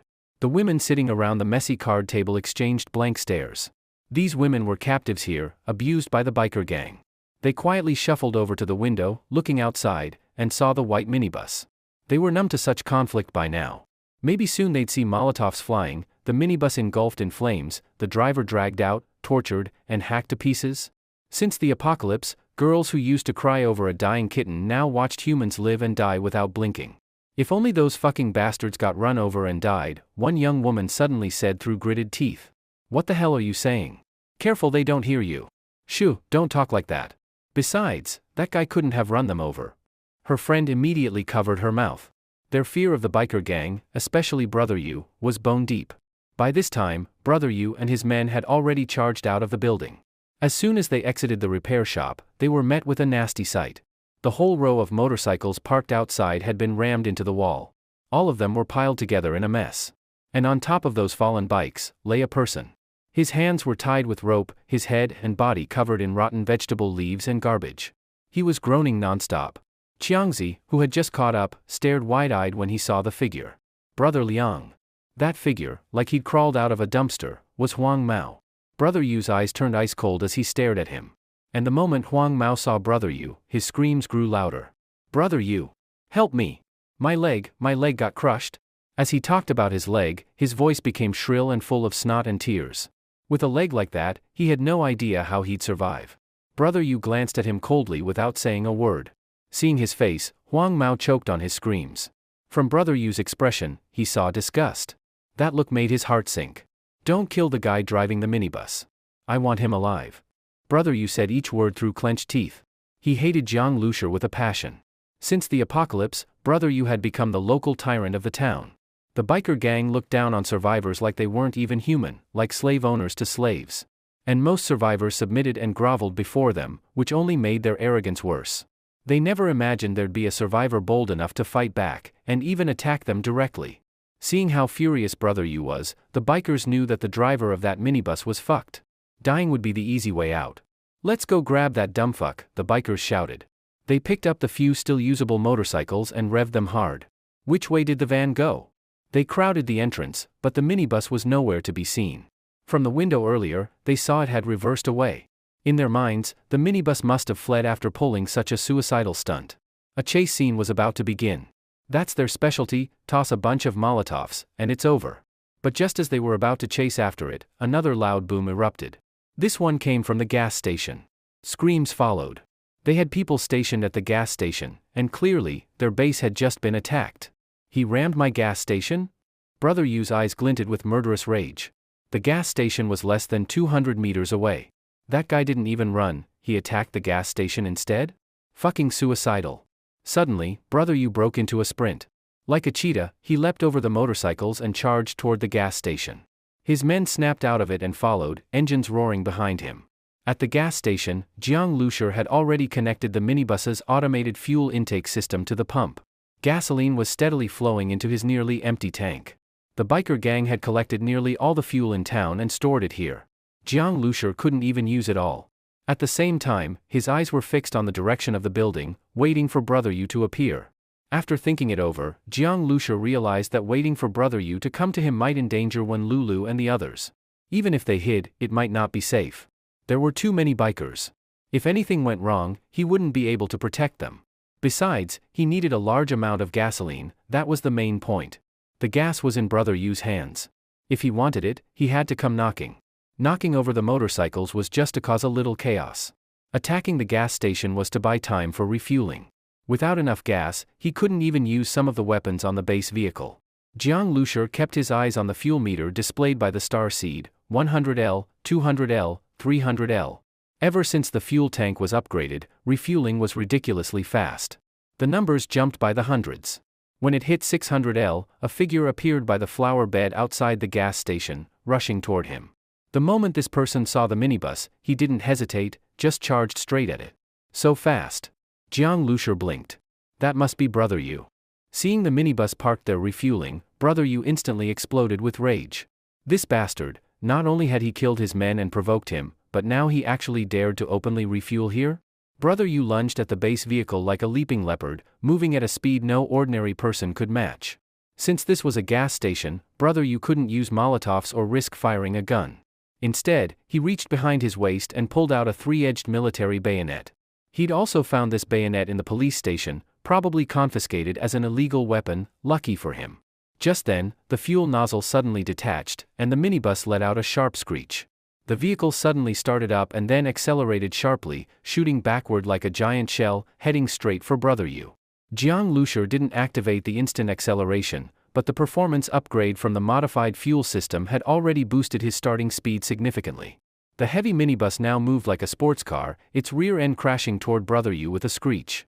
Even though Brother Yu had heard Xiangzi's description of the vehicle, in his own mind, he still couldn't believe a minibus could be that powerful. But now, the moment it started moving, it shattered all his assumptions. This wasn't a minibus, it was a damn racing car. And the driver was cunning as hell. He didn't start the vehicle until he was close enough to strike. Brother Yu was forced to stop his charge and dove to the side. Vroom.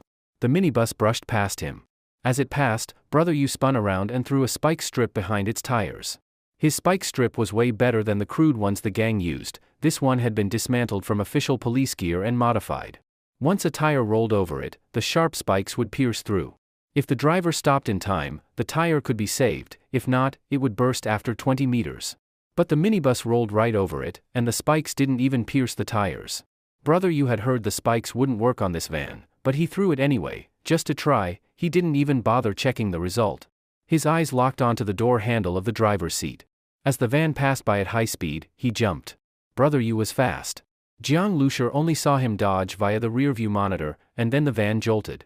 The next moment, he heard a bang at the door, and a face suddenly pressed up against the window. At the same time, vroom vroom, several motorcycles appeared on the road. Jiang Lushur had pulled out of the gas station. The bikers were swarming in from the street, and more were flooding out of their base. Although the earlier collision had slowed them down, it hadn't really crippled their mobility. But Jiang Lushur didn't have time to worry about these scavenging biker dogs, because Brother Yu was now hanging on his door. Jiang Lushur turned his head, and the two locked eyes. Brother Yu grinned viciously and jabbed the three-edged bayonet into the window seam. That seam was the window's weak spot. Many cars came with emergency window breakers to escape after a crash. Thieves often used crowbars to pry windows. The bayonet wasn't a crowbar, but it was strong enough to do the same job. But Jiang Lushur wouldn't just let him pry the window open. Even if he couldn't break it immediately, Brother Yu was a mutant. And the vehicle had just been repaired. There was no way Jiang Lushur was letting this gang leader damage it. He yanked the steering wheel hard, The tires screeched on the concrete, leaving 4 long skid marks as the vehicle spun. He floored the gas. The van exited the gas station, pulling a sharp, almost overturning drift. The damn thing was drifting, a minibus. The bikers were stunned. With a turn that sharp, and Brother Yu only holding the handle with one hand, he was flung off. Normally, that would have injured someone. Jiang Lushur looked back through the window, and saw Brother Yu tumble skillfully to the ground without a scratch. Then Jiang Lushur noticed something new in Brother Yu's hand. Brother Yu looked pissed. He hadn't expected the van to perform so well, better than Qiangzi had said. But now that the van had left the gas station, he no longer needed to hold back. Steadying himself, Brother Yu pulled out several homemade Molotovs and hurled them at the minibus. The bottles shattered on impact, igniting massive flames that wrapped around the vehicle. The van was fast, but Brother Yu's throws were faster. There was no time to dodge. D! Brother Yu shouted as he threw the Molotovs. At the same time, he pulled the Type 54 pistol from his waist, aiming at the flaming driver's side window, where Jiang Lushur was clearly visible. They were less than 10 meters apart. Brother Yu wasn't a sharpshooter, but after training in the apocalypse, his aim was decent. At that range, he aimed to shoot Jiang Lushur in the shoulder. If the shot veered a little and hit his neck or head, well, then Jiang Lushur would just die quicker. Normal police handguns were made to stop, not kill. But the Type 54 was different. Nicknamed the Black Star, it was a military pistol built for lethal damage. It could punch through 2 bodies at close range with no problem. It could also pierce body armor or a brick wall. This gun had served in police departments for over 20 years before being phased out due to excessive power. It was replaced by the Type 64, but some places still used it. Qiangzi said they tried all sorts of weapons on the minibus windows and couldn't leave a mark. But Brother Yu didn't care. A metal rod's impact was nothing compared to a Type 54 round. Die, motherfucker. Brother Yu pulled the trigger without hesitation. From the moment he landed, threw the Molotov, and fired, it all took just 1 second. Jiang Lushur was probably still celebrating shaking him off, when the bullet hit. Bang! A gunshot rang out. Yugo was indeed fast. Jiang Lushur had just seen him land when, in the next moment, he saw the minibus engulfed in flames, and then came the sound of a gunshot. But even faster than the gunshot was the bang coming from the driver's side window beside Jiang Lushur. Jiang Lushur instinctively dodged a bit, and at the same time, the voice of the starseed sounded in his mind: base vehicle surface damaged. Damage level, 10%. Window damaged. Damage level, 1%. Base vehicle outer shell intact. Damn it. Even though the damage was minimal and could be ignored, just thinking about how troublesome it was to find materials to repair the vehicle made Jiang Lushur want to curse. He turned to look and saw a spiderweb-like dent left by the bullet on the window, clearly visible. The bullets from the Type 54 pistol could penetrate brick walls and other obstacles, but there was still a limit to their penetration depth. Moreover, Jiang Lushur's base vehicle was equipped with bulletproof glass. Bulletproof glass is a type of laminated safety glass with 3 layers. The first layer is a load-bearing layer that breaks the bullet head and changes its shape, making the bullet lose its forward momentum. The second layer is made of organic adhesive material with strong bonding power to absorb the bullet's impact. The bullet could easily break through the first layer of glass, but it would stop inside the second layer.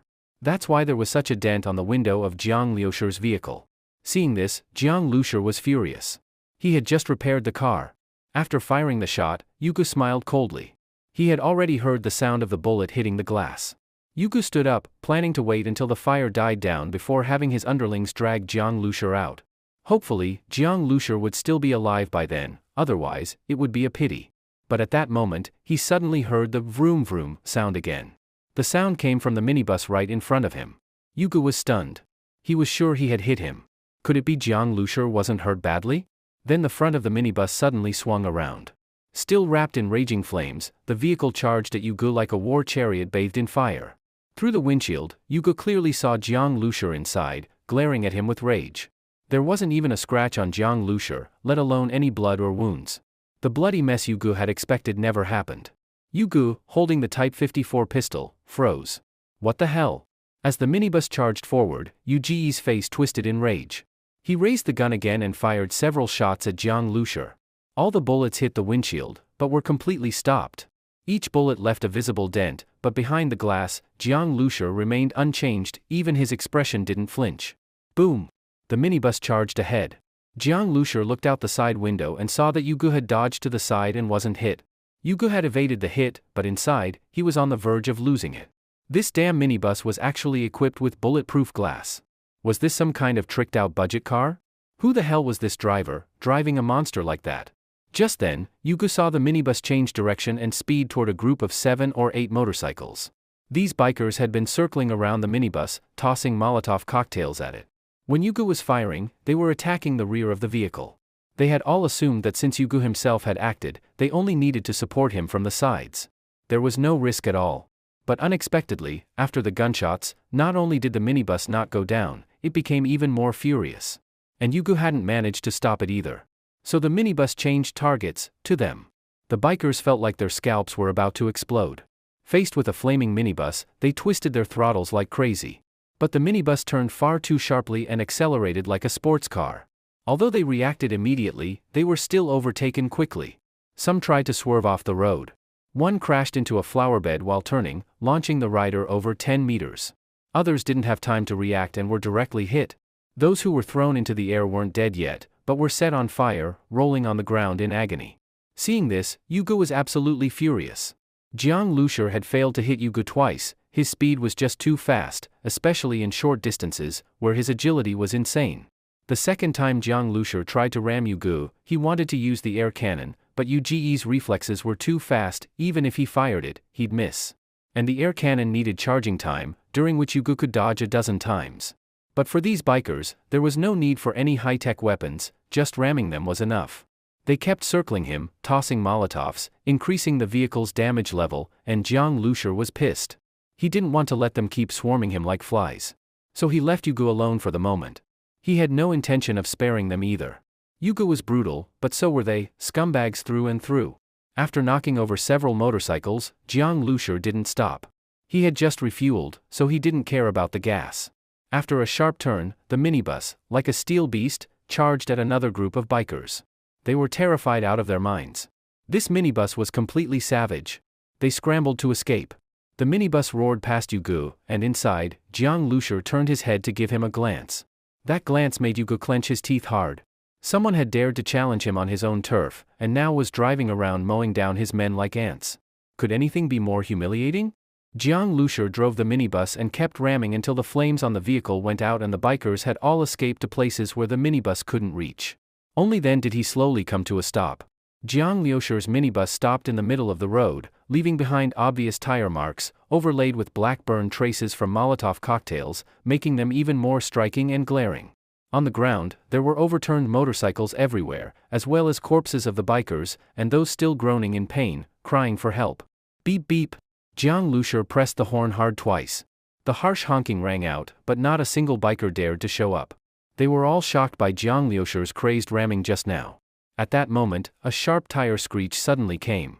Immediately after, from the sidewalk, a truck suddenly turned out. It was a heavy-duty truck, likely weighing tens of tons. On the road, it was a giant beast. If it hit an ordinary car, it could smash it into pieces. Even Jiang Lushur's minibus looked like a child in front of an adult compared to this truck. The heavy truck came onto the road, facing Jiang Lushur's minibus from afar. In the driver's seat, which was over 1 meter high, Jiang Lushur saw Yuji's figure. He was gripping the steering wheel, eyes fiercely fixed on the minibus, looking completely insane. Jiang Lushur's rampage had completely enraged Yugo. He, the boss, stood right there, yet had to watch helplessly as the minibus went back and forth in front of him, ramming his underlings. The groans of the wounded bikers lying on the ground pierced Yuji's ears like needles.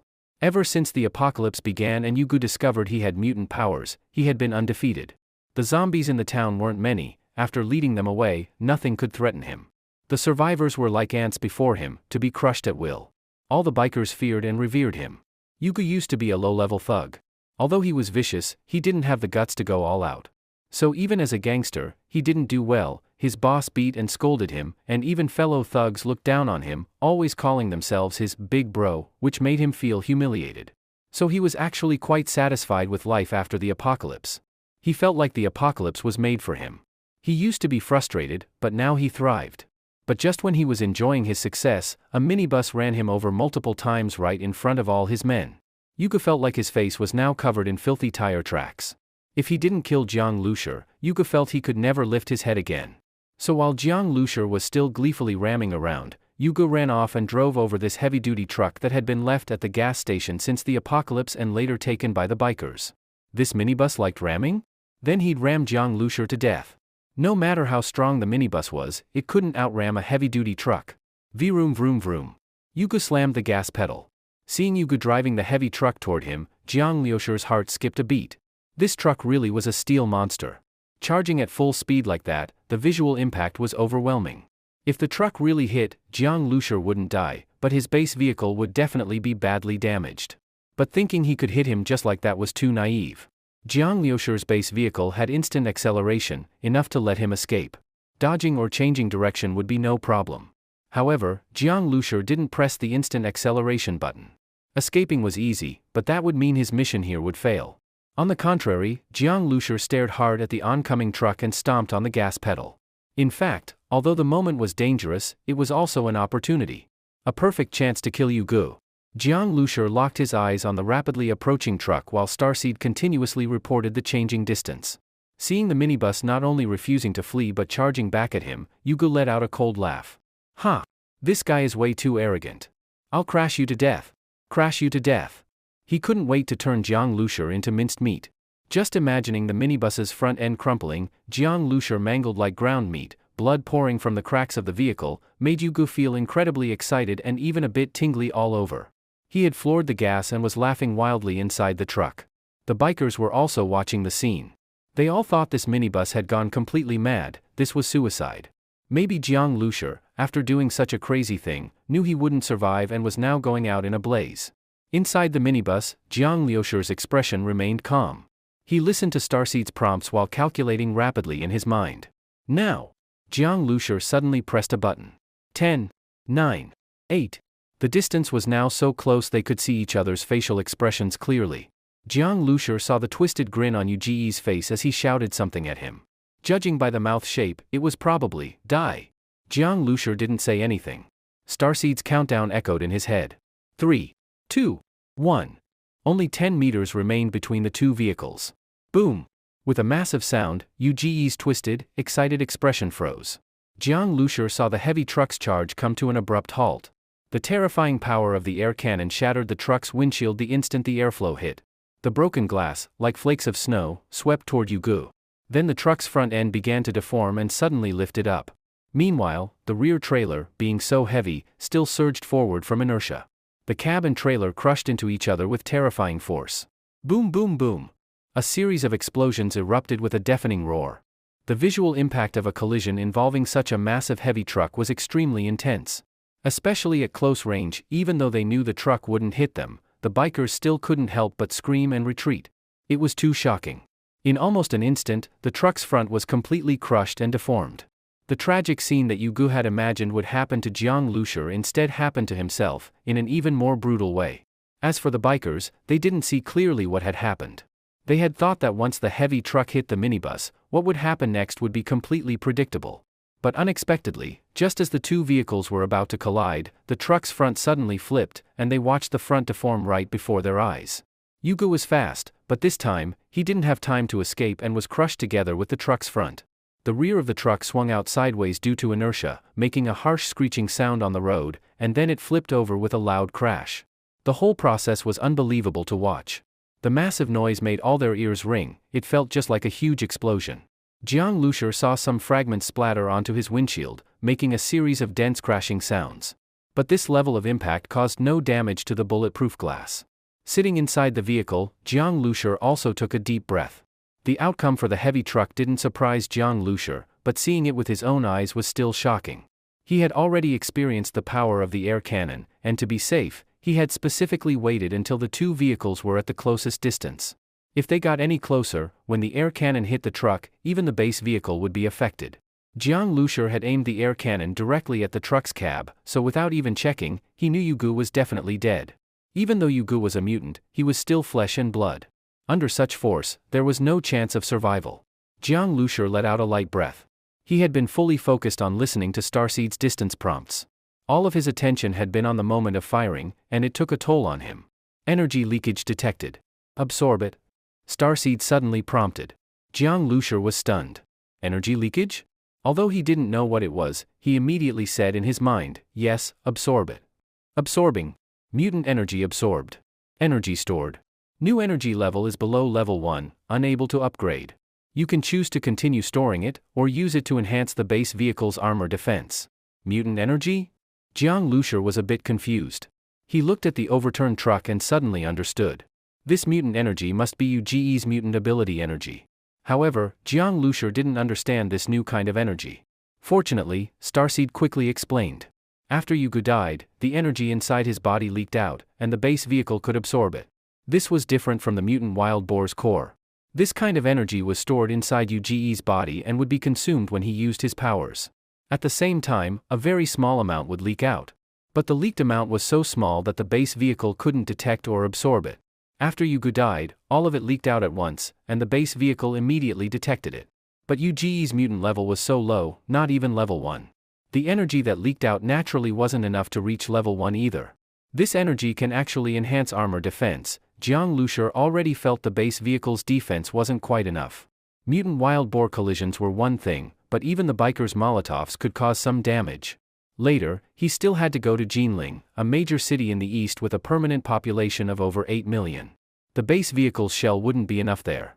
Any improvement would raise Jiang Lushur's chances of survival.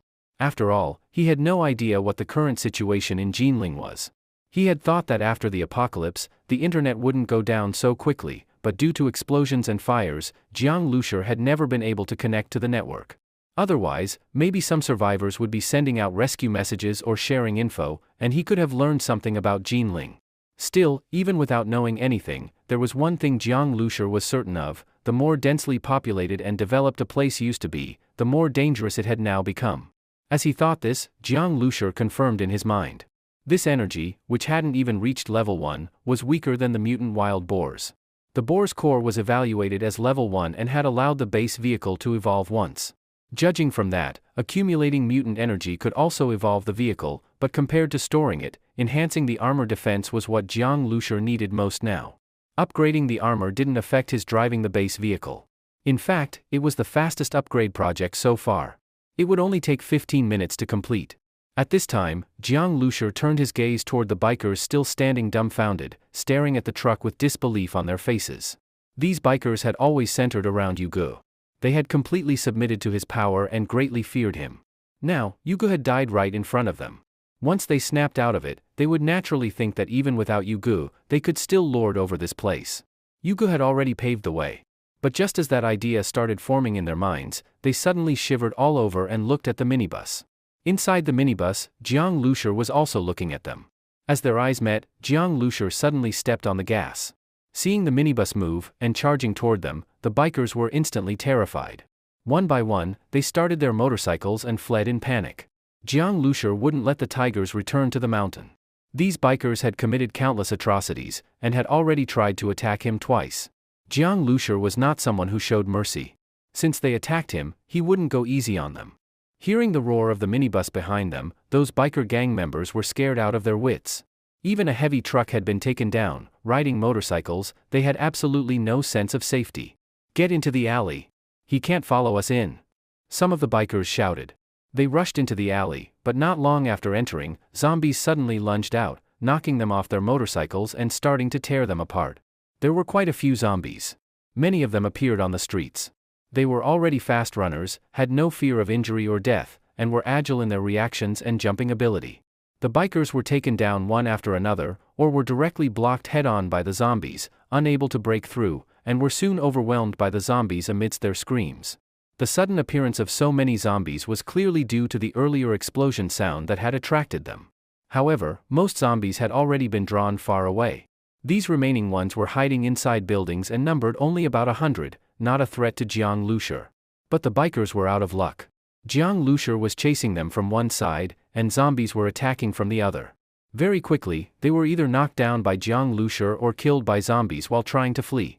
Some zombies turned their attention to Jiang Lushur. At first, he ignored them. Only after confirming that all the bikers had been dealt with did he suddenly turn and start ramming into the zombies. Bang bang bang. A series of bloody crashes rang out. Jiang Lushur drove the base vehicle around the street several times, honking the horn a few times to attract all the zombies that were still feasting on corpses. These zombies desperately pounced at the base vehicle, their outstretched hands and ferocious faces barely touching the glass before being flung away or crushed under the wheels. Soon, there wasn't a single standing zombie left on the street. Outside the gas station, the main road was littered with overturned heavy trucks, corpses, and motorcycles. It was an extremely tragic scene. Jiang Lushi, the one who caused all this, looked at the scene and let out a breath. This was the apocalypse. He had always heard that human life was worth nothing, but only now did he truly understand what that meant. Zombies eat people, and people eat people. If you don't kill, you'll be killed. After waiting for a while, Jiang Lushi slowly drove the minibus back to the spot where the heavy truck had crashed, then parked it next to the deformed cab. After ensuring the angle made it impossible for others to ambush him and that he could jump back into the base vehicle at any moment, Jiang Lushi opened the door and carefully got out. In fact, the spot where he exited was a blind spot formed by the cab and the base vehicle. Even if zombies appeared, they couldn't squeeze in. Once off the vehicle, Jiang Lushi was directly facing the cab of the heavy truck. But now, it had been completely compressed into a twisted block of metal, unrecognizable. Some blood was seeping out from the cracks. Jiang Lushi looked carefully and saw a hand through a gap at the bottom. As an ability user, the boss of the biker gang, and the local tyrant of the town, Jiang Lushi figured Uge must have had a lot of good stuff on him. But now it seemed impossible to drag Uge out of that wreckage. Those good things were now lost. Just as Jiang Lushi was feeling regretful, he suddenly noticed a lump of black beneath that hand. Jiang Lushi reached out with his foot and pushed Uge's hand aside. It was the handgun. The gun, being relatively small, hadn't been crushed and had actually fallen out through a crack when the truck overturned. Delighted, Jiang Lushi quickly picked it up. He was very careful while picking up the gun to avoid accidentally firing it. After confirming that the gun hadn't been damaged at all, Jiang Lushi finally showed a faint smile. It was a Type 54 pistol. Jiang Lushi had never used one before, but as a child, he'd held onto toy guns tightly and had been taken to a shooting range once before his parents passed away. Of course, after all this time, he felt very rusty, but he still remembered some basics. Even when a bullet is loaded into the magazine, it doesn't enter the chamber on its own. You need to chamber a round for the bullet to be ready to fire. And a gun has a safety. After chambering a round, you have to release the safety to put the gun into firing mode. The gun Jiang Lushi picked up already had a round chambered and the safety was off. He ejected the bullet and turned the safety on before safely playing with it in his hands. Finding the Type 54 pistol gave Jiang Lushi a bit of renewed hope. He continued searching patiently, but unfortunately, aside from blood and fragments, he didn't find anything useful. Restarting the base vehicle, Jiang Lushi drove the minibus to the gas station. Finally, no one would interrupt his refueling. Uge and the bikers had gathered all the town's fuel and stored it here. Now, it all belonged to Jiang Lushi. Once the base vehicle was parked, the automatic refueling system activated, the fuel hose extended, and connected to the pump. Immediately, large amounts of gasoline began pouring into the base vehicle's tank. The tank was like a giant mouth, swallowing the fuel whole.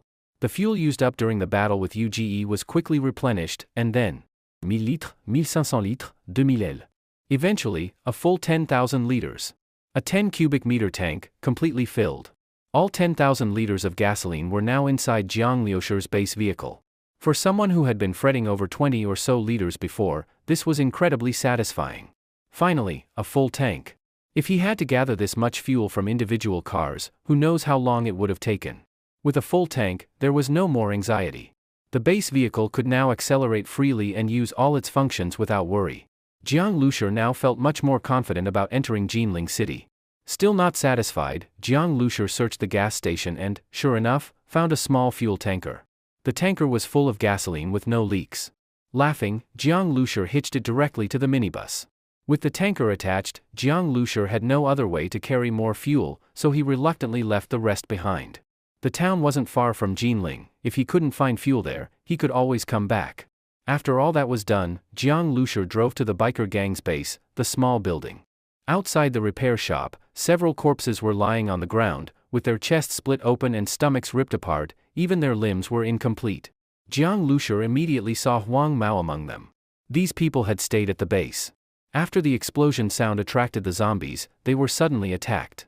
Later, the zombies that were eating them were lured away by Jiang Lushi's car horn, and then all got run over by Jiang Lushi. Jiang Lushi parked the base vehicle at the entrance. Earlier, he had been focused on refueling and only now noticed that the vehicle's shell upgrade had been completed. With the addition of mutant energy, the shell of the base vehicle didn't look different from the outside, but when Jiang Lushur knocked on it with his hand, there was a faint sense of elasticity. Actually, the shell was still hard. This feeling came from the shell's inner layer being able to absorb some impact force, making it feel like hitting cotton. But the feeling wasn't strong, it was very weak. Jiang Lushur knew it was because the base vehicle had absorbed too little mutant energy this time. Even so, this small improvement made Jiang Lushur very satisfied. With a bit more shock absorption, the damage rate of the base vehicle would be much lower. He picked up a wrench, raised the Type 54 pistol in his hand, chambered a bullet, turned off the safety, and took his finger off the trigger. Then, Jiang Lushur got out of the vehicle. Stepping over the corpses, Jiang Lushur entered the repair shop and carefully walked toward the stairway. Jiang Lushur had already heard from Huang Mao about the situation inside the building. The small building had 4 floors. The lower 3 were where the biker gang lived, and the 4th floor was UGE's personal space. All the supplies they had gathered were also on the 4th floor. Although it was expected that no biker gang members were left inside, Jiang Lushur was still very cautious. On the 4th floor, the women who had previously looked out the window were now huddled together, holding hands, with nervous and uneasy expressions. They all heard Jiang Lushur's approaching footsteps. He was getting closer. Earlier, they had seen the entire scene through the window, Jiang Lushur driving that minibus, charging around. Finally, in a thrilling crash accompanied by an explosive sound, UGE's heavy truck was smashed into scrap metal. Seeing that, the women couldn't believe it. That beat-up-looking minibus actually crushed the cab of a heavy truck? Crushed like that. UGE, who was in the driver's seat, must have been squashed like a meat patty. They kept staring at the ruined cab and the blood flowing from it, unable to accept the fact that UGE was dead. That once overbearing, powerful man who ruled the entire town, who could cruelly kill anyone who made him unhappy, UGE, had been killed today. Was this a dream? They hadn't recovered from the shock when they heard more crashing sounds and the roaring of the engine. That little minibus's engine thundered like lightning, shaking their eardrums. Like a furious beast, the minibus charged around, crashing into the remaining biker gang members. Like a tiger among sheep, sweeping everything before it, the bikers were terrified and ran in all directions. In the end, they were either run over or bitten to death by zombies. This scene felt like a dream to the women. Those hateful and vicious biker gang members, like a pack of wolves, were wiped out in just a few minutes? These women had all been forced and taken by them. They hated the biker gang, especially UGE, to the bone. Now, seeing UGE and the bikers die such miserable deaths, even worse than what they did to their victims, the women couldn't believe it. After running over all the zombies and bikers, the minibus returned to the heavy truck. They saw Jiang Lushur get out of the car. He wore a simple black t-shirt and jeans, looking clean and very young. Based on the earlier scene of the minibus ramming through everything, they thought the driver must be brutal and fierce, but it turned out to be such a young man.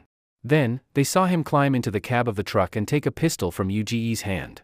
That moment confirmed for all of them, UGE was really dead. Killed by this young man. It's him, he ran over UGE, he looks about the same age as you, Xiaoro, a slightly older woman said in a trembling voice. Among them, Xiaoro was the youngest, only 18. After the apocalypse, her parents died. She lived with her 12-year-old brother. But later, they couldn't survive anymore. Both Xiaoro and her brother were weak, tormented by hunger and disease, and fell into despair. Eventually, they were captured by the biker gang, forced, tortured, abused. With her brother's life hanging by a thread, Xiaoro finally endured the humiliation, for a bite of food, a box of medicine, for herself and her brother. She sold her dignity. She felt dirty. Many nights, she woke up crying from nightmares. But, she had no choice. This was the apocalypse. Human life was worthless, and girls without survival ability were even more so. She could only endure it, or die together with her brother. She had lost all hope, had even thought of suicide several times, but couldn't leave her brother behind. And today, she saw UGE crushed like a cockroach. Her feelings were indescribable. She hugged her shoulders, tears flowing uncontrollably. She didn't know whether it was joy or sorrow. She tried to wipe the tears away, but they kept coming. She looked toward the door, listening to the approaching footsteps. She knew, it was that young man coming. At that moment, she felt nervous, afraid, but also a bit excited. She didn't know what fate awaited her.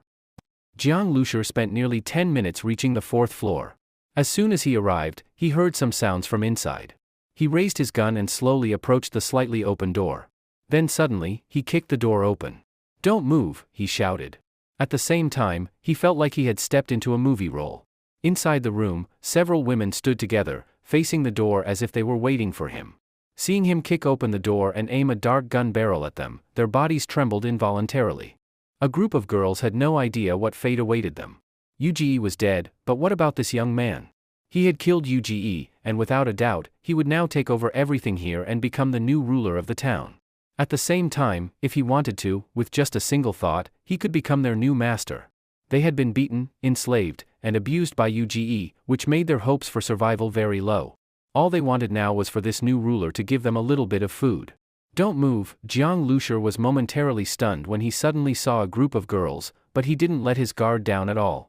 Among these seemingly weak and defenseless girls, there might still be biker gang members. Just one handgun could take his life. How could he allow that to happen? Raise your hands. Come forward one by one, Jiang Lushur said. The women all looked at him. Hurry up, Jiang Lushur urged again. Xiaoro wiped her tears, raised her hands high, and was the first to step forward. As she walked toward Jiang Lushur, he kept his gun pointed while approaching her, patting her waist and pockets. As soon as Jiang Lushur touched her, Xiaoro's body trembled slightly, but she didn't try to avoid it. She bit her lip and looked at Jiang Lushur. All right, go stand over there. Next, Jiang Lushur said after finishing the search. Xiaoro obediently walked to the side. Soon, Jiang Lushur had searched all the women. They didn't have any weapons. Jiang Lushur guessed they were probably women forcibly taken by the biker gang, most likely Uge's women. After being searched, the women stood together in a corner of the room, all looking at Jiang Lushur with uneasy eyes. Big brother, a woman in red stammered, What are you going to do with us? The woman looked to be in her early 20s, with a full figure and a pretty face. In fact, almost all the girls in the room were young and beautiful. Some looked pure, others were curvy and sexy, each with their own charm. In the mind of the woman in red, this young man would most likely decide their fate. A room full of delicate girls, with no ability to resist, how many men wouldn't have impure thoughts? But looking at Jiang Lushur, young and decent looking, much better than Uge, if he wasn't too cruel to them, maybe following him wouldn't be such a bad thing. A girl like her could only survive by relying on a strong man in the apocalypse. Jiang Lushur glanced at the woman in red but couldn't be bothered to respond. He swept his eyes over all the girls in the room, and finally locked his gaze on Xiaoro. It wasn't because Xiaoro looked good, but because her body was slim and she appeared very weak, unlikely to pose any threat to him. You, Jiang Lushur pointed the gun at Jiang Xiaoro, come here. His voice was a bit fierce. Me, Xiaoro's expression changed slightly when she was suddenly called out. She hadn't expected to be the first. She bit her lip and finally walked over to Jiang Lushur. Originally, with Uge dead, she had a little hope in her heart, but even she didn't know exactly what she was hoping for. She obediently walked in front of Jiang Lushur, closed her eyes, and her eyelashes trembled slightly. One hand instinctively gripped her collar tightly, her knuckles turning pale from the pressure. This was a sign of unwillingness, yet also of acceptance. She knew she couldn't resist Jiang Lushur. Why are you closing your eyes? Jiang Lushur frowned. What kind of nonsense was this girl thinking? Hey, I'm asking you, where did that Uge store all the supplies? Jiang Lushur got straight to the point. Uge had hoarded so much from the people, there had to be a lot of stock. Huh? Xiaoro opened her eyes, stunned. Then, looking confused, she raised her hand and pointed to one of the rooms. When she lowered her hand, she still hadn't fully reacted. This man just wanted the supplies? Go open the door, Jiang Lushur ordered. It's locked, Xiaoro answered timidly. Jiang Lushur didn't say another word. He walked straight to the door, aimed at the lock, then stepped to the side. Bang! The gun fired. Jiang Lushur felt the recoil in his arms. He had gripped the gun very tightly, so the recoil didn't cause much shaking. Ah! The girls all covered their ears and screamed. The lock was blasted open. Jiang Lushur kicked the door open. The precious storage room that Uge had locked tightly, not allowing anyone in, was now violently forced open. After opening the door, Jiang Lushur first checked the surroundings, then walked into the room under the frightened and sneaky gazes of Xiaoro and the other girls. As soon as he entered, Jiang Lushur was shocked. This room was basically a food warehouse. From floor to ceiling, it was packed with supplies. One freezer was full of various fresh goods. Jiang Lushur's main food source now was mutated pork that boosted strength, but fresh vegetables and mushrooms could improve flavor. These kinds of things were rare in the apocalypse. Unfortunately, Jiang Lushur couldn't take them all. Uge had set up base right next to the gas station. His freezer ran 24/7 on a generator, so the food was very fresh. Jiang Lushur would take as much as he could. Thinking about Jiang Zhuiying hiding out without electricity, probably surviving on dry food. If things went well, maybe he could bring her some of this. This made Jiang Lushur feel an urgent need to upgrade his storage space. If the base vehicle had a large enough storage capacity, he could even take several more freezers full of food. As for vacuum-packed food, there were also many types: ham, cured meat, shredded rabbit, etc. In fact, Jiang Lushur already had a lot of food stored, but he knew the apocalypse had just begun. The further it went, the harder it would be to find food. Though not as valuable as mutant meat, this was still solid currency. Jiang Lushur would never think he had too much food. There was so much stuff. Jiang Lushur had one of the girls bring several woven bags and packed 10 of them full. These woven bags might have been used by survivors to turn in supplies. While packing, Jiang Lushur found another box. It was stored in a corner and very well packed. When he opened the box, he was delighted. Inside were things UGE had taken from the police station, very valuable to Jiang Lushur. He saw 2 bulletproof vests, police batons, a lot of bullets, and a police helmet. These were all very useful to Jiang Lushur. Especially the vests and bullets, he lacked both. With the vests, his weak defense would improve a little. The bullets ensured his Type 54 pistol wouldn't become useless. In the base vehicle, Jiang Lushur had both combat ability and safety. But once he got out, he needed other ways to stay safe and maintain his combat effectiveness. This box was an unexpected surprise. Jiang Lushur decided to take the whole thing. There was so much stuff, he had to carry it down multiple times. His physical strength was already decent, and after eating mutant meat, it improved even more. Climbing the stairs a few times with supplies wasn't a big deal for him. The girl stood silently in the corner, watching Jiang Lushur carry the supplies up and down. Jiang Lushur went back and forth, making over 10 trips in total. Maybe it was because he had eaten some mutated beast meat recently, but Jiang Lushur didn't feel very tired. The hauling work wasn't too hard for him. Soon, the entire base vehicle was packed full of supplies. Seeing there was really no space left, Jiang Lushur simply tied the remaining woven bags onto the roof rack. Now, his minibus looked even more worn out, with the roof piled high with woven bags, giving off the impression of a migrant worker heading into the city. In the end, he had used every space available to store supplies, but there were still some leftovers that he simply couldn't take with him. Jiang Lushur could only pick out some small, high-calorie foods like chocolate to carry with him. He looked at the storage room with regret, then walked out. Seeing that this time Jiang Lushur came out empty-handed, without carrying any more stuffed woven bags, the girl's eyes couldn't help but glance toward the storage room. Took it all?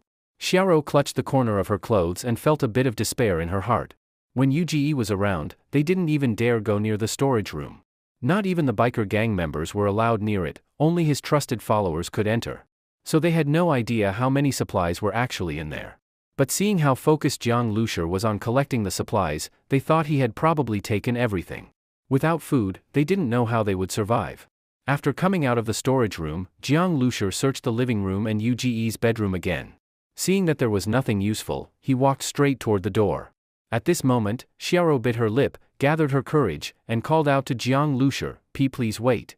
Jiang Lushur turned his head and looked at Xiaoro. The girls in the room all looked uneasy. Xiaoro looked at Jiang Lushur, not knowing how to begin. They all knew Jiang Lushur had no obligation to leave them any food. But without food, they would starve to death. And to ask him to leave even a tiny bit for them, that was asking too much.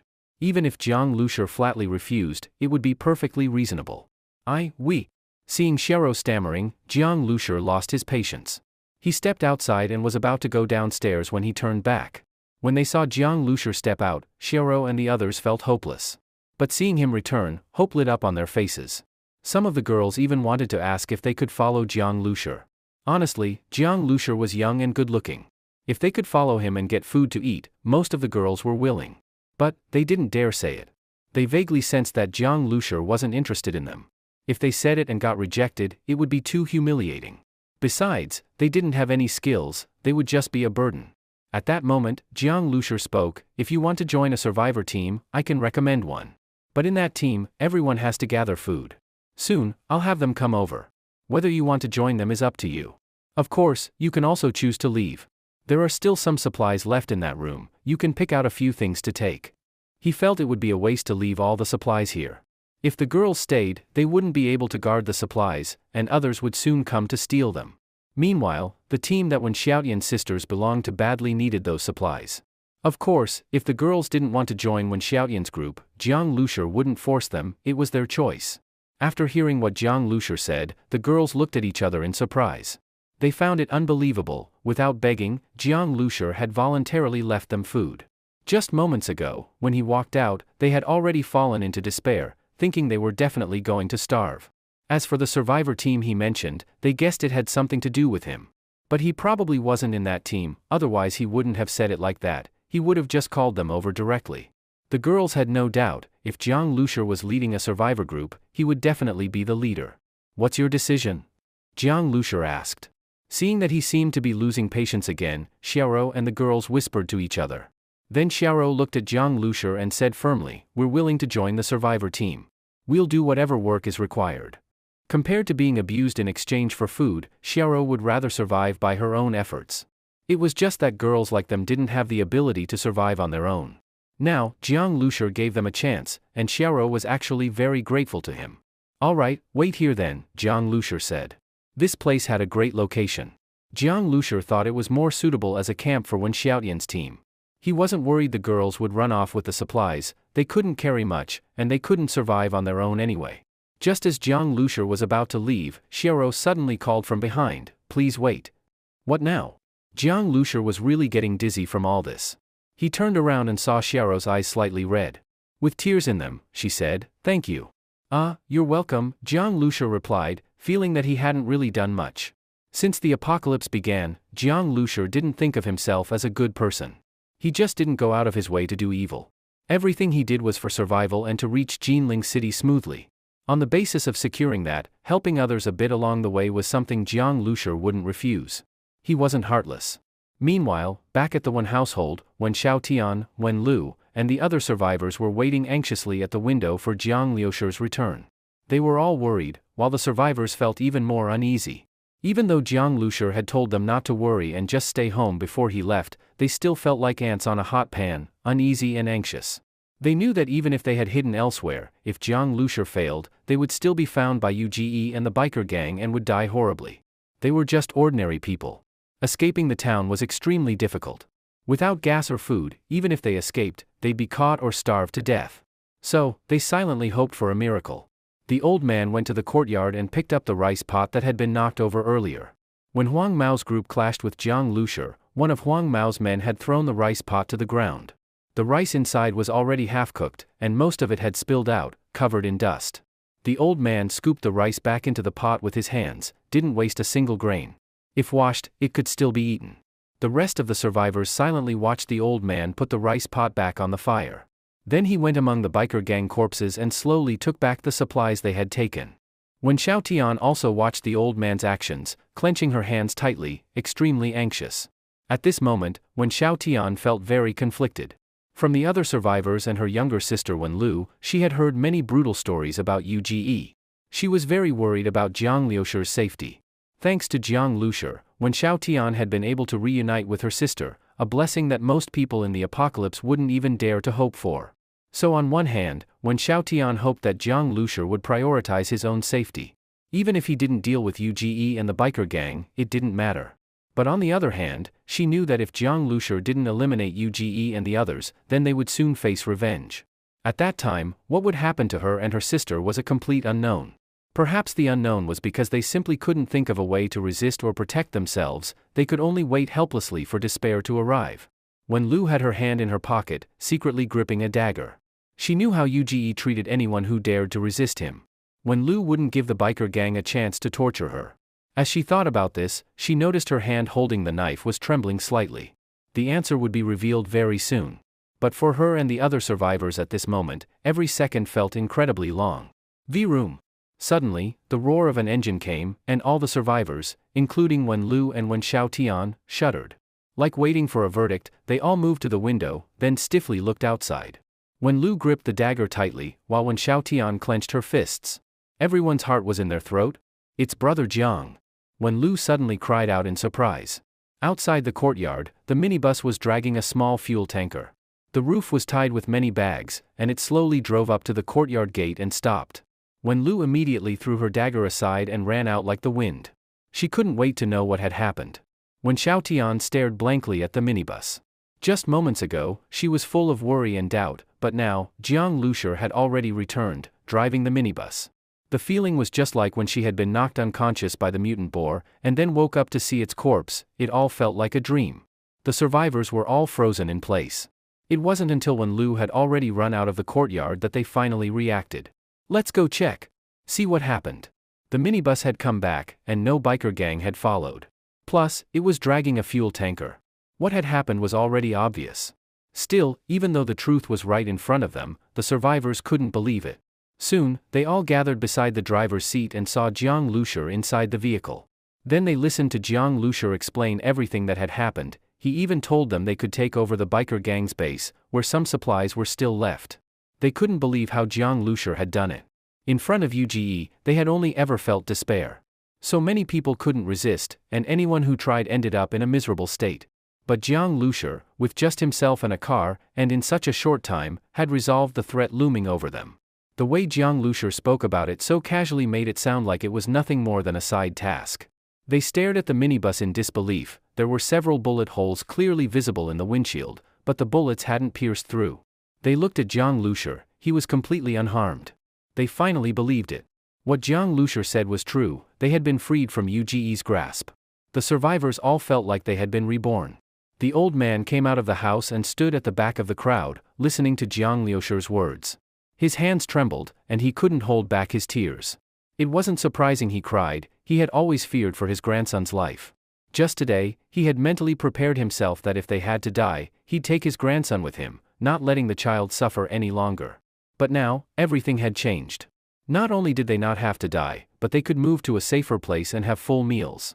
From now on, they wouldn't have to suffer under UGE's oppression and the biker gang's abuse. The survivors snapped out of their shock and began thanking Jiang Lushur nonstop. But at that moment, Jiang Lushur said he was about to leave. With the fuel tank full and everything ready, Jiang Lushur was eager to head to Jinling. When Xiao Tian and Wen Lu had already reunited, but he was still worried about Jiang Zhuiying. This small town wasn't far from Jinling now, and Jiang Lushur just wanted to hit the road as soon as possible. When they heard that Jiang Lushur was leaving, the survivors were stunned. "You helped us so much, how can you just leave like that?" Wen Lu blurted out and grabbed the car door, as if that would stop Jiang Lushur from driving away. Wen Lu really wanted to repay Jiang Lushur somehow, and when Xiao Tian felt the same. The other survivors did too. Even if they couldn't give Jiang Lushur anything useful, at least they could cook a few meals for him. "No need," Jiang Lushur said. He felt everything was ready, and the distance was short. He didn't want to waste any more time.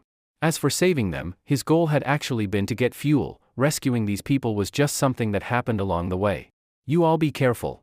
Getting to the gas station should be no problem." "Oh right," Jiang Lushur suddenly remembered something and told them about Xiaoro and the other girls. Wen Lu immediately said it was no problem.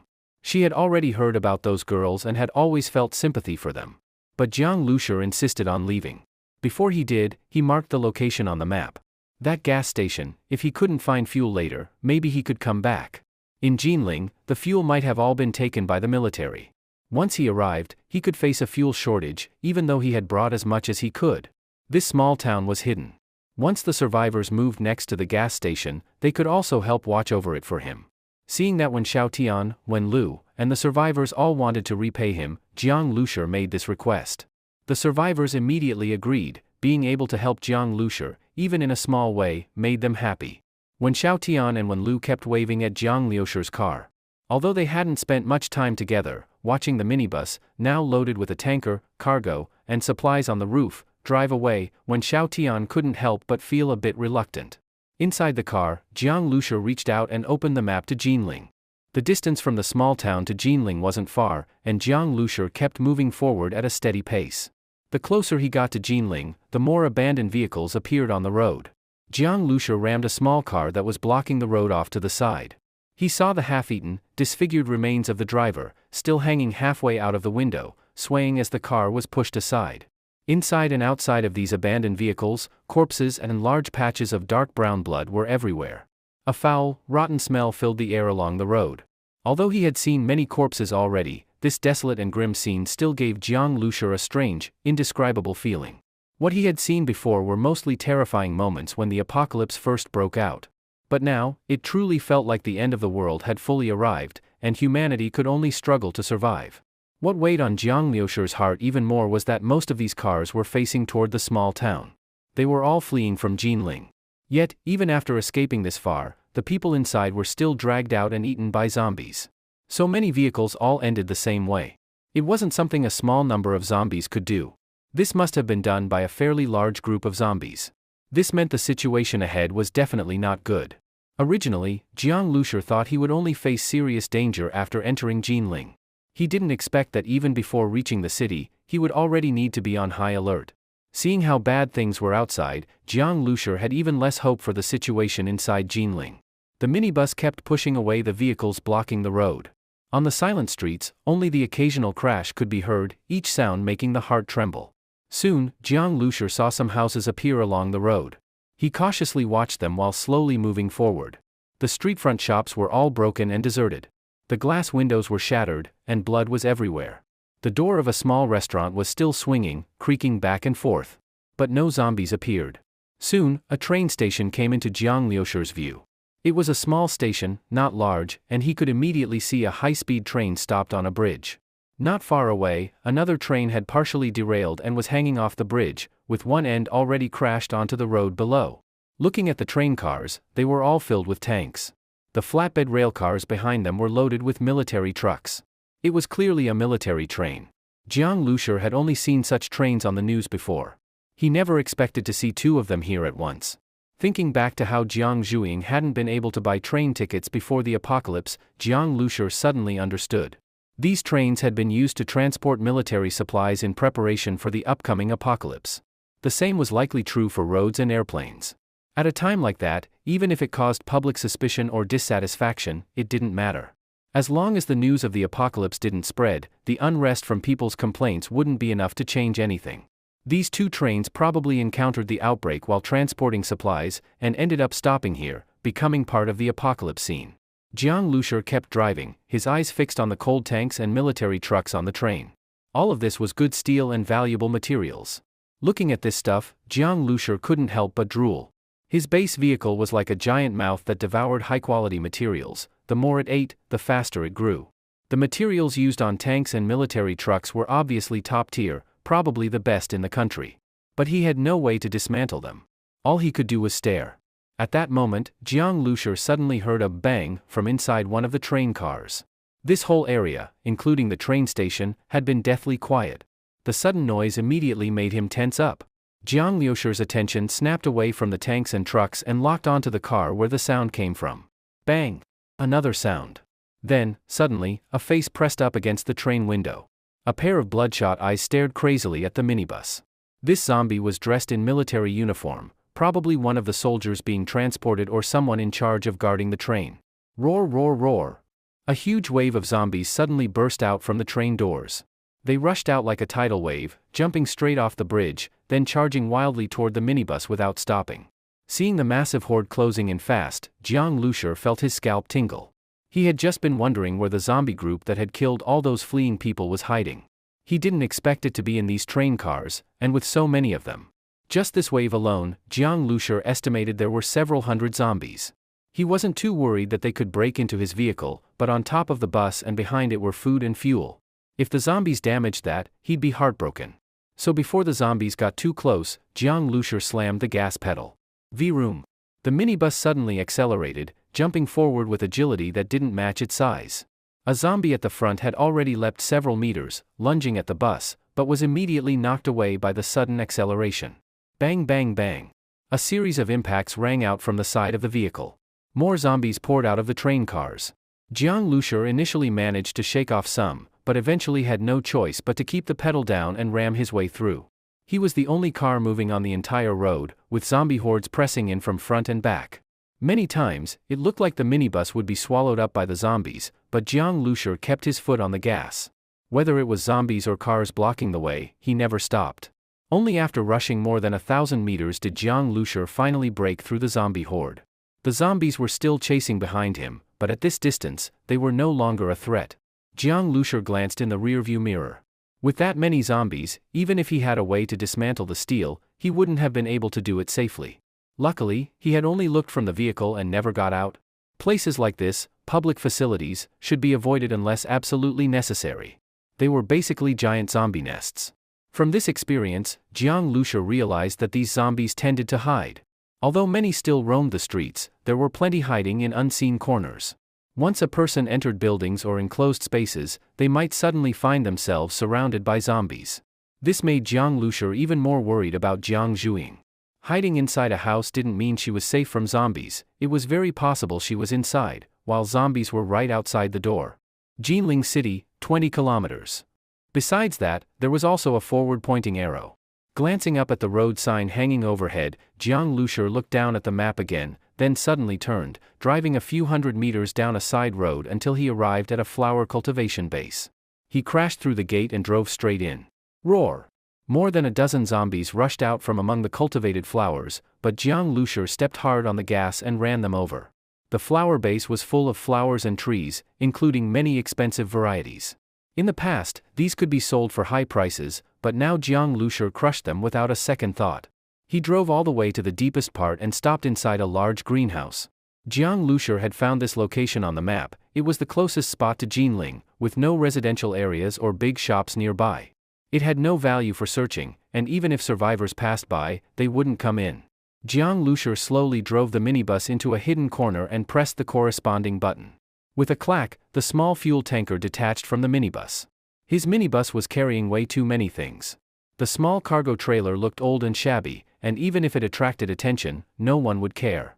But the fuel tanker was too eye-catching. Earlier, Jiang Lushi had guessed it would be hard to find gasoline inside Jinling. In that case, dragging a fuel tanker would be like tossing a piece of juicy meat into a pack of wild beasts. Better safe than sorry, caution first.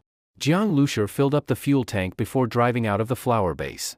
Back on the main road, not long after driving, Jiang Lushi saw another sign pointing toward Jinling City. He was getting closer and closer. Xiaoying, wait for me. Jiang Lushi switched the map to an address he had saved earlier. It was the place he and Jiang Zhuing had agreed on as a hiding spot. Then Jiang Lushi tried to send a text message to Jiang Zhuing. After the apocalypse began, his phone had no signal back in Jiangbei City. Since then, he'd been driving on mountain roads, where signal was impossible. He hoped that Jinling might still have reception. However, the message failed to send, and a "no service" message popped up in the top left corner of the screen. Jiang Liushi's face showed a trace of disappointment. Jinling City had no signal either. If he could contact Jiang Zhuing in advance, he wouldn't be so anxious. He now desperately wanted to find Jiang Zhuing as soon as possible. At this time, survivors surely avoided Jinling. All the abandoned cars on the road were facing outward, only Jiang Liushi's minibus was heading into the city. At first, there weren't many zombies on the streets. Jiang Lushi could usually pass by before the zombies noticed him. But the deeper he drove into the city, the more zombies there were. Roar! Zombies kept appearing, and Jiang Lushi had to stay highly alert. His minibus was constantly being hit by zombies, but thanks to the defense upgrade with mutated energy, those impacts didn't damage the base vehicle's exterior. There were too many zombies, even those he had shaken off continued to follow the minibus. Jiang Lushi looked at the monitor, feeling like he was moving through a sea of corpses. And ahead, even more zombies awaited. At this rate, no matter how powerful and well-defended the base vehicle was, being surrounded by this many zombies was extremely dangerous. Even ants can kill an elephant, let alone these brutal zombies. Roar roar! A female zombie with one high heel still on, torn stockings, and blood all over her body, hands, and face, was hanging onto the front of the minibus, staring straight at Jiang Lushi through the windshield. Her long, claw-like fingernails were desperately scratching at the glass. Her nails should have broken long ago, but after mutating into a zombie, even her fingernails had become incredibly tough, almost like an animal's claws. Jiang Lushi glanced at the female zombie but didn't care. She had clearly been a fashionable urban woman before, but now, she was just a killing monster. He floored the gas pedal and suddenly pressed the horn. The harsh sound blared across the zombie-filled street like a stone dropped into water, immediately stirring up chaos. Jiang Lushi saw the distant zombies, who hadn't noticed him yet, suddenly turn their heads. Those zombies, from far away, locked their gaze on the minibus, and without any warning, they started madly charging toward Jiang Lushi. In every direction, front, back, left, and right, Jiang Lushi estimated there were at least several hundred zombies, maybe even more. Seeing this, any normal survivor would have fallen into despair. Even Jiang Lushi felt cold sweat forming in his palms as he gripped the steering wheel. Bang bang bang. Zombies in front were constantly getting knocked away by the speeding minibus, but more were clinging to the sides, to the doors, and even starting to climb onto the roof. The deeper he drove into the horde, the more zombies ended up under his wheels. Even with the pedal floored, the vehicle felt like it was moving with effort, but Jiang Lushur didn't stop. He stared straight ahead, ignoring the female zombies still clawing at the windshield. Just a bit more, almost there. As the base vehicle was nearly unable to move forward, Jiang Lushur pressed the instant acceleration button. With a boom, the zombies around him were flung away, and the vehicle forced open a path through the crowd with its massive power. That earlier stretch of road had drawn most of the nearby zombies to him. Now, after pushing through, Jiang Lushur temporarily broke out of the zombie swarm. But instead of speeding away, he suddenly made a sharp turn. Skrek! A piercing screech sounded, with even one of the tires lifted off the ground. Immediately after completing the turn, Jiang Lushur pressed the air cannon button. 10, 9, 8. Bang bang bang bang. Zombies kept leaping onto the vehicle. Very quickly, the windshield was filled with snarling zombie faces. They slammed the glass over and over, their eyes locked on Jiang Lushur, eager to tear him apart. Sitting in the driver's seat, feeling the vehicle shaking under him, Jiang Lushur's face turned slightly pale. He muttered under his breath along with the starseed countdown, 3, 2, 1. Bang! A loud explosion. Jiang Lushur saw a sudden burst of blood mist in front of his vehicle. The zombies clinging to the windshield disappeared in an instant. The power of the air cannon cleared nearly 20 meters of space in front of the vehicle. Even zombies farther away were injured. As soon as wounds appeared on their bodies, they were immediately torn apart and eaten by the zombies behind them. Phew!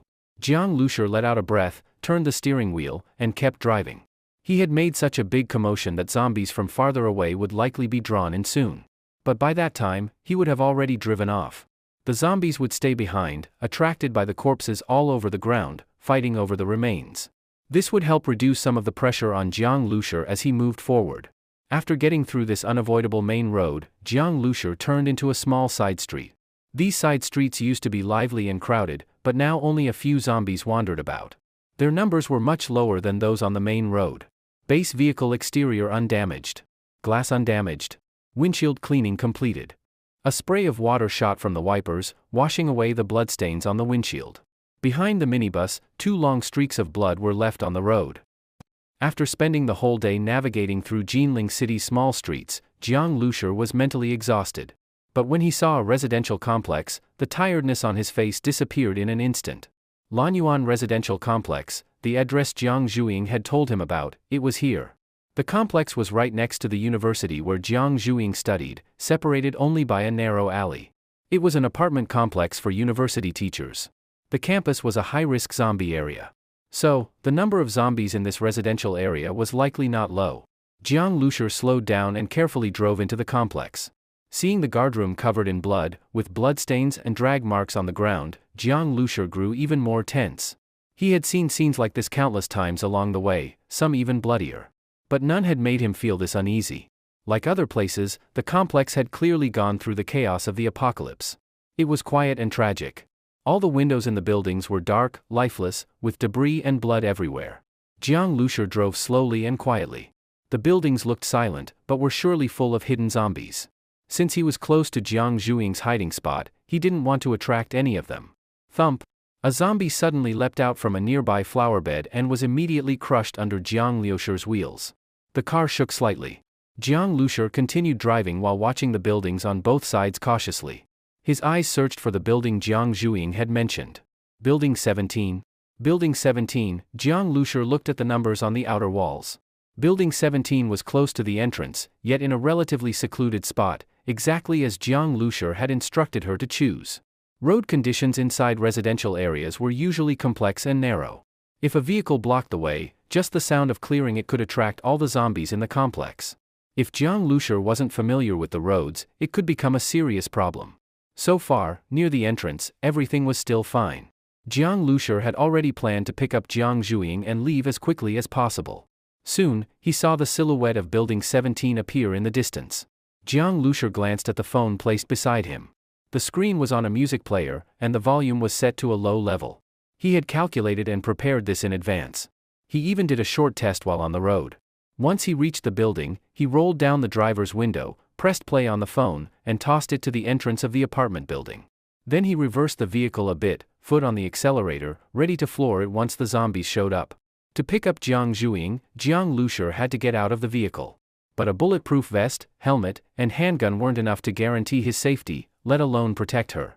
So Jiang Lushur had already come up with a plan to lure out and deal with the zombies inside the building using the phone. The phone's volume was just right, enough for zombies within about 20 meters to hear. The volume was so low that if he tapped once more it would be muted. In an open area, humans might not hear it, but zombies could. After waiting about 10 seconds, a staggering figure appeared at the building entrance. The zombie rushed out of the unit door but didn't attack the phone. Although attracted by the sound, it was only interested in living things. Seeing the zombie appear, Jiang Lushur didn't immediately hit the gas. The zombie locked eyes with him and charged, clawing at the vehicle. Still, Jiang Lushur didn't move. He was waiting patiently. But after a while, no more zombies showed up at the door. Only this one zombie kept trying to attack the car, alone. Huh? Was this the only zombie in the building? Or were the others locked inside and unable to get out? That would be ideal. Jiang Lushur waited a bit longer to be sure that this was the only threat. Then he suddenly drove forward and rammed the zombie. Bang! The snarling zombie was pulled under the car and crushed. Jiang Lushur carefully parked the vehicle sideways at the apartment entrance. The door of the vehicle was nearly touching the building's entrance. He put on his helmet, grabbed his pliers and Type 54 pistol, then opened the door and stepped out. The music might not draw out zombies from the 5th or 6th floors, so Jiang Lushur picked up the phone, left the music playing, and walked inside. This way, if any zombies appeared, he'd be ready, and could retreat back into the car. The elevator was long out of service. As soon as he approached, he heard a loud bang. A zombie inside was hitting the elevator door. Jiang Lushur jumped in fright, adjusted his helmet, and carefully walked toward the stairwell. Although he hadn't seen any zombies yet, he stuck to a cautious approach. The staircase was dimly lit, and only the sound of his own footsteps echoed around him. Jiang Zhuing lived on the top floor. Jiang Lushur slowly climbed the stairs. At the 4th floor, he placed the phone on the ground and went back down to the 3rd floor, nervously aiming his handgun at the stairwell. After waiting a while and seeing no zombies appear, he returned, picked up the phone, and turned off the music. The stairwell was indeed zombie-free. As he reached the top floor and walked toward Jiang Zhuing's apartment, Jiang Lushur felt his heart pounding, an intense feeling of anticipation that something important was about to happen. At the door, Jiang Lushur took a deep breath, gently knocked, and said softly, "Xiaoying, it's your brother." There was no sound from inside. Thump! A muffled noise made Jiang Lushur's scalp tingle. He turned and saw that the sound had come from the opposite apartment. A zombie's nails were scratching at the security door. "Scared the hell out of me," Jiang Lushur muttered. He turned back and was about to knock again, when suddenly, he noticed the door in front of him, after his 2 light knocks, had slowly opened a crack. Jiang Lushur carefully pushed the door open. He immediately saw that the door was not completely closed but was locked from the inside. This way, whether it was wind or zombies entering, the door wouldn't be shut. In other words, the door was deliberately left ajar. This made Jiang Lushur's heart suddenly sink. He quickly rushed inside. Jiang Zhuing. The room was empty. Almost all the furniture had been pushed to the side, leaving an open space in the center. Along with some food packaging boxes, it could be seen that this place was once full of supplies. Jiang Lushur almost directly kicked open the other room doors. In one bedroom, he found Jiang Zhuing's clothes. It was a t-shirt. Jiang Lushur remembered this t-shirt very well, because on the front was a very silly hand-drawn cartoon, a cartoon version of himself being punched and sent flying by a cartoon version of Jiang Zhuing. It was a birthday gift Jiang Zhuing had given him years ago. He refused to wear it, saying the design was too stupid. But Jiang Zhuing liked it and wore it happily herself for years, ignoring all of Jiang Lushur's eye rolls. Seeing this t-shirt now, which had made him speechless so many times, Jiang Lushur suddenly felt his heart tighten. He grabbed the t-shirt, and just as he picked it up, he found a line of words on the back. "Brother, wait for me." Jiang Lushur froze for a moment, then flipped the t-shirt inside out. What the hell? Jiang Lushur clenched the t-shirt tightly. Since Jiang Zhuing left a message, why couldn't she write a few more words? Just these 3 words, so vague and incomplete. Of course, Jiang Lushur wasn't truly blaming Jiang Zhuing. He was just worried and anxious. The supplies in the house were all gone, but Jiang Zhuing shouldn't have left without a good reason, especially since she knew he would come here. If nothing special had happened, she should have waited. But despite all the reasons to stay, she only left 3 simple words, and then disappeared. What happened? Jiang Lushur was extremely worried. He searched the room again but found no other messages from Jiang Zhuing. He could only take the t-shirt and go downstairs back to the base vehicle. Maybe because of the bloody smell from the crushed zombie, a few other zombies from nearby buildings had wandered out and were circling the base vehicle. Jiang Lushur carefully got back into the vehicle and moved to the compartment. He hadn't found Jiang Zhuiying, and aside from that one word to wait, she left no clues. Jiang Lushur planned to wait here for some time. Even though he was anxious, Jinling City was huge. He couldn't search blindly.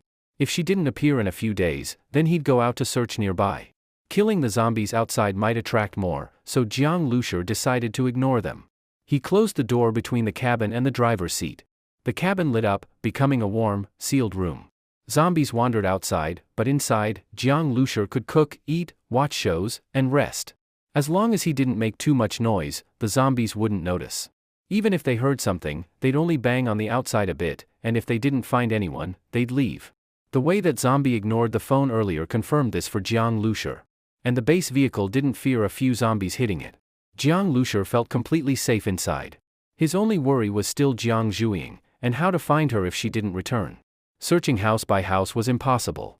Maybe he would need to find other survivors to ask around or record a message and play it somewhere. Jiang Lushur thought over many possible plans, his eyes on the t-shirt lying on the sofa. He knew his sister's personality well. Outside, she was playful, but at home, she was very sensible. Since he had always taken care of her, Jiang Zhuiying deeply valued his words and always came to him with any troubles. But now, in such a serious situation, why didn't she listen to him? Jiang Lushur thought of Brother Yu and the biker gang he encountered before. Jinling was big, and there must be many survivors. Could it be that Jiang Zhuiying had faced something similar to what Wen Lu went through? The more Jiang Lushur thought about it, the more anxious he became. He couldn't just wait anymore. He took out the map and started studying the surrounding area. Although the network no longer worked, the offline map of Jinling he had downloaded was very detailed, even showing small roadside shops. He hadn't been able to use it earlier on mountain roads because they weren't highways or main roads and weren't downloaded. Hours passed quickly. As evening fell, Jiang Lushur was about to cook when he suddenly heard zombie howls outside. Startled, he was about to peek through the curtain when he heard a series of shhh sounds, mixed with the sound of heavy objects falling to the ground. Jiang Lushur quickly moved to the window and just then heard voices outside. "Boss, you're getting stronger again. Killing zombies is like stepping on ants. Look at this corpse, crispy outside, tender inside. Smells kind of strange too," a male voice said. Then a slightly sweet and sticky female voice replied, "You're so annoying. If you want to flatter the boss, don't make it so disgusting." "I'm not flattering. I'm speaking the truth. When did this car get here?" The sweet female voice changed topic, clearly noticing the minibus. Even a blind person could notice it parked there. Jiang Lushur wasn't surprised by her words. He still didn't know who these people were, but from her tone, they had clearly been here before. Maybe they were connected to Jiang Zhuiying's disappearance. Jiang Lushur touched the pistol at his waist and slowly moved toward the driver's seat. These people could easily kill zombies, they were definitely strong. Jiang Lushur didn't know whether they were enemies, but he had to be ready for anything. Especially their so-called boss. At that moment, the man's voice spoke again. "No way a survivor came here to hang out, right? Who could it be?" Jiang Lushur heard the male voice getting very close. Clearly, he had approached the front of the vehicle and was curiously examining the minibus. "Can't see anything. No one in the driver's seat, no idea where they went," the male voice said. At that moment, the sweet, sticky female voice spoke impatiently. "Why do you care where they went? Maybe they were eaten by those zombies just now. I'm just curious. Who would drive such a big vehicle around?" the man said. "It's just a broken car. What's there to be curious about?" The sweet voice was full of disdain. Though she spoke mostly to spite the man, her opinion about the minibus was actually accurate. Jiang Lushur's car was indeed very run down. Not to mention its appearance, it was dragging a battered little cargo vehicle behind, and the roof was full of snakeskin bags with a certain odd style. Before the apocalypse, a vehicle like this wouldn't attract any attention. But now, it just looked even more wrecked, like a pile of junk that would fall apart if a zombie horde swarmed it. "Where's this license plate from?" The man didn't seem affected by the woman's tone and continued to observe. "Looks like Jiangbei," he answered himself. Then suddenly added, "Hey, what do you think's inside the little cargo trailer and those bags on the roof? Should we open them? What else could it be?" "Must be junk," the woman said with even less patience. "Let's at least take a look. Maybe there's something useful," the man replied. When Jiang Lushur heard them talking about opening his trailer, he couldn't just keep listening anymore. Just as he was about to open the compartment door, he heard a familiar voice. It really is a Jiangbei license plate. That voice carried a hint of surprise. And when Jiang Lusher heard it, he froze. He suddenly pulled open the compartment door, rushed to the windshield, and looked outside. Outside, there were 5 or 6 people standing. Among them, Jiang Lusher immediately saw Jiang Zhuing. She was wearing simple denim shorts, an oversized denim jacket, and a plain white t-shirt underneath. Her hair was in a ponytail. She looked fresh, youthful, and vibrant. She was holding an iron rod in her hand and was staring intently at the vehicle. The moment their eyes met, Jiang Zhuing's eyes widened. Her already big eyes grew even larger, and her lips opened into an O shape. Then she shouted, "My brother!" The others, who had already been looking at Jiang Lusher with slight surprise when he appeared, immediately looked even more shocked.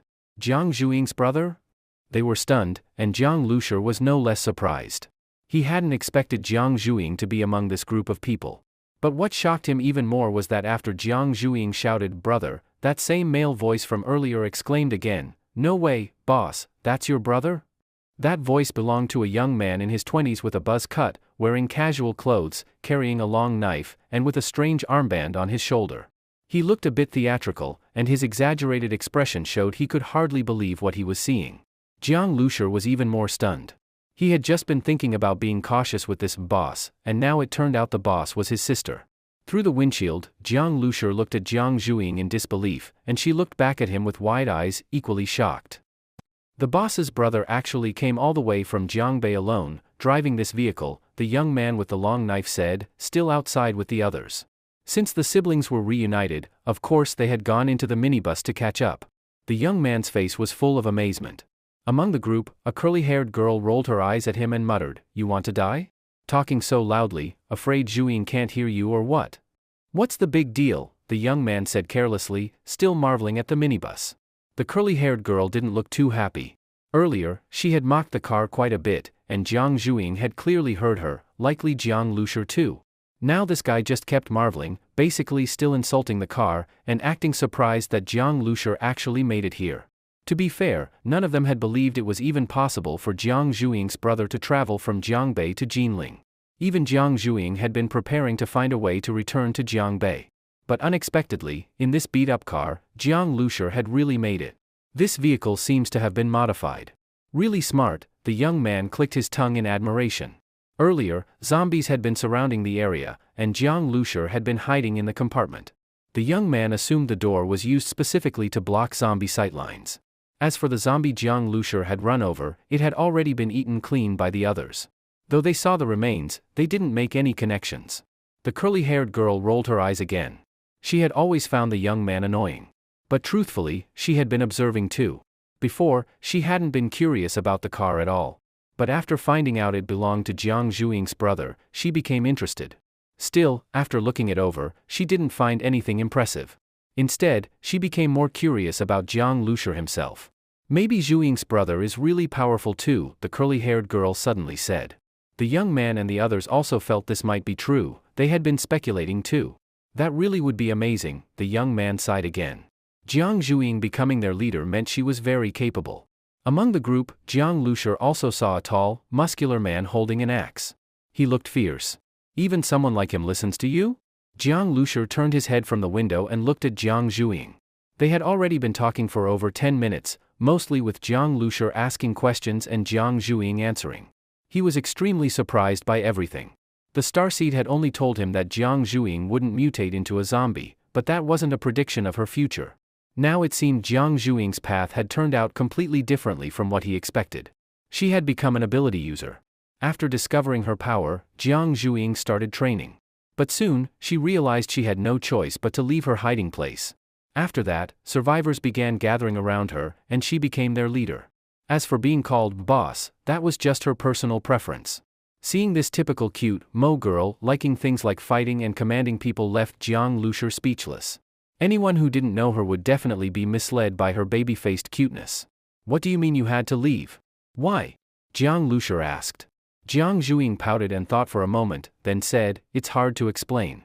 You'll understand later, big brother." Did you enjoy the story, guys? I hope you did. Support this video with a like and a comment. I'd really appreciate it. Thanks for watching and see you next time.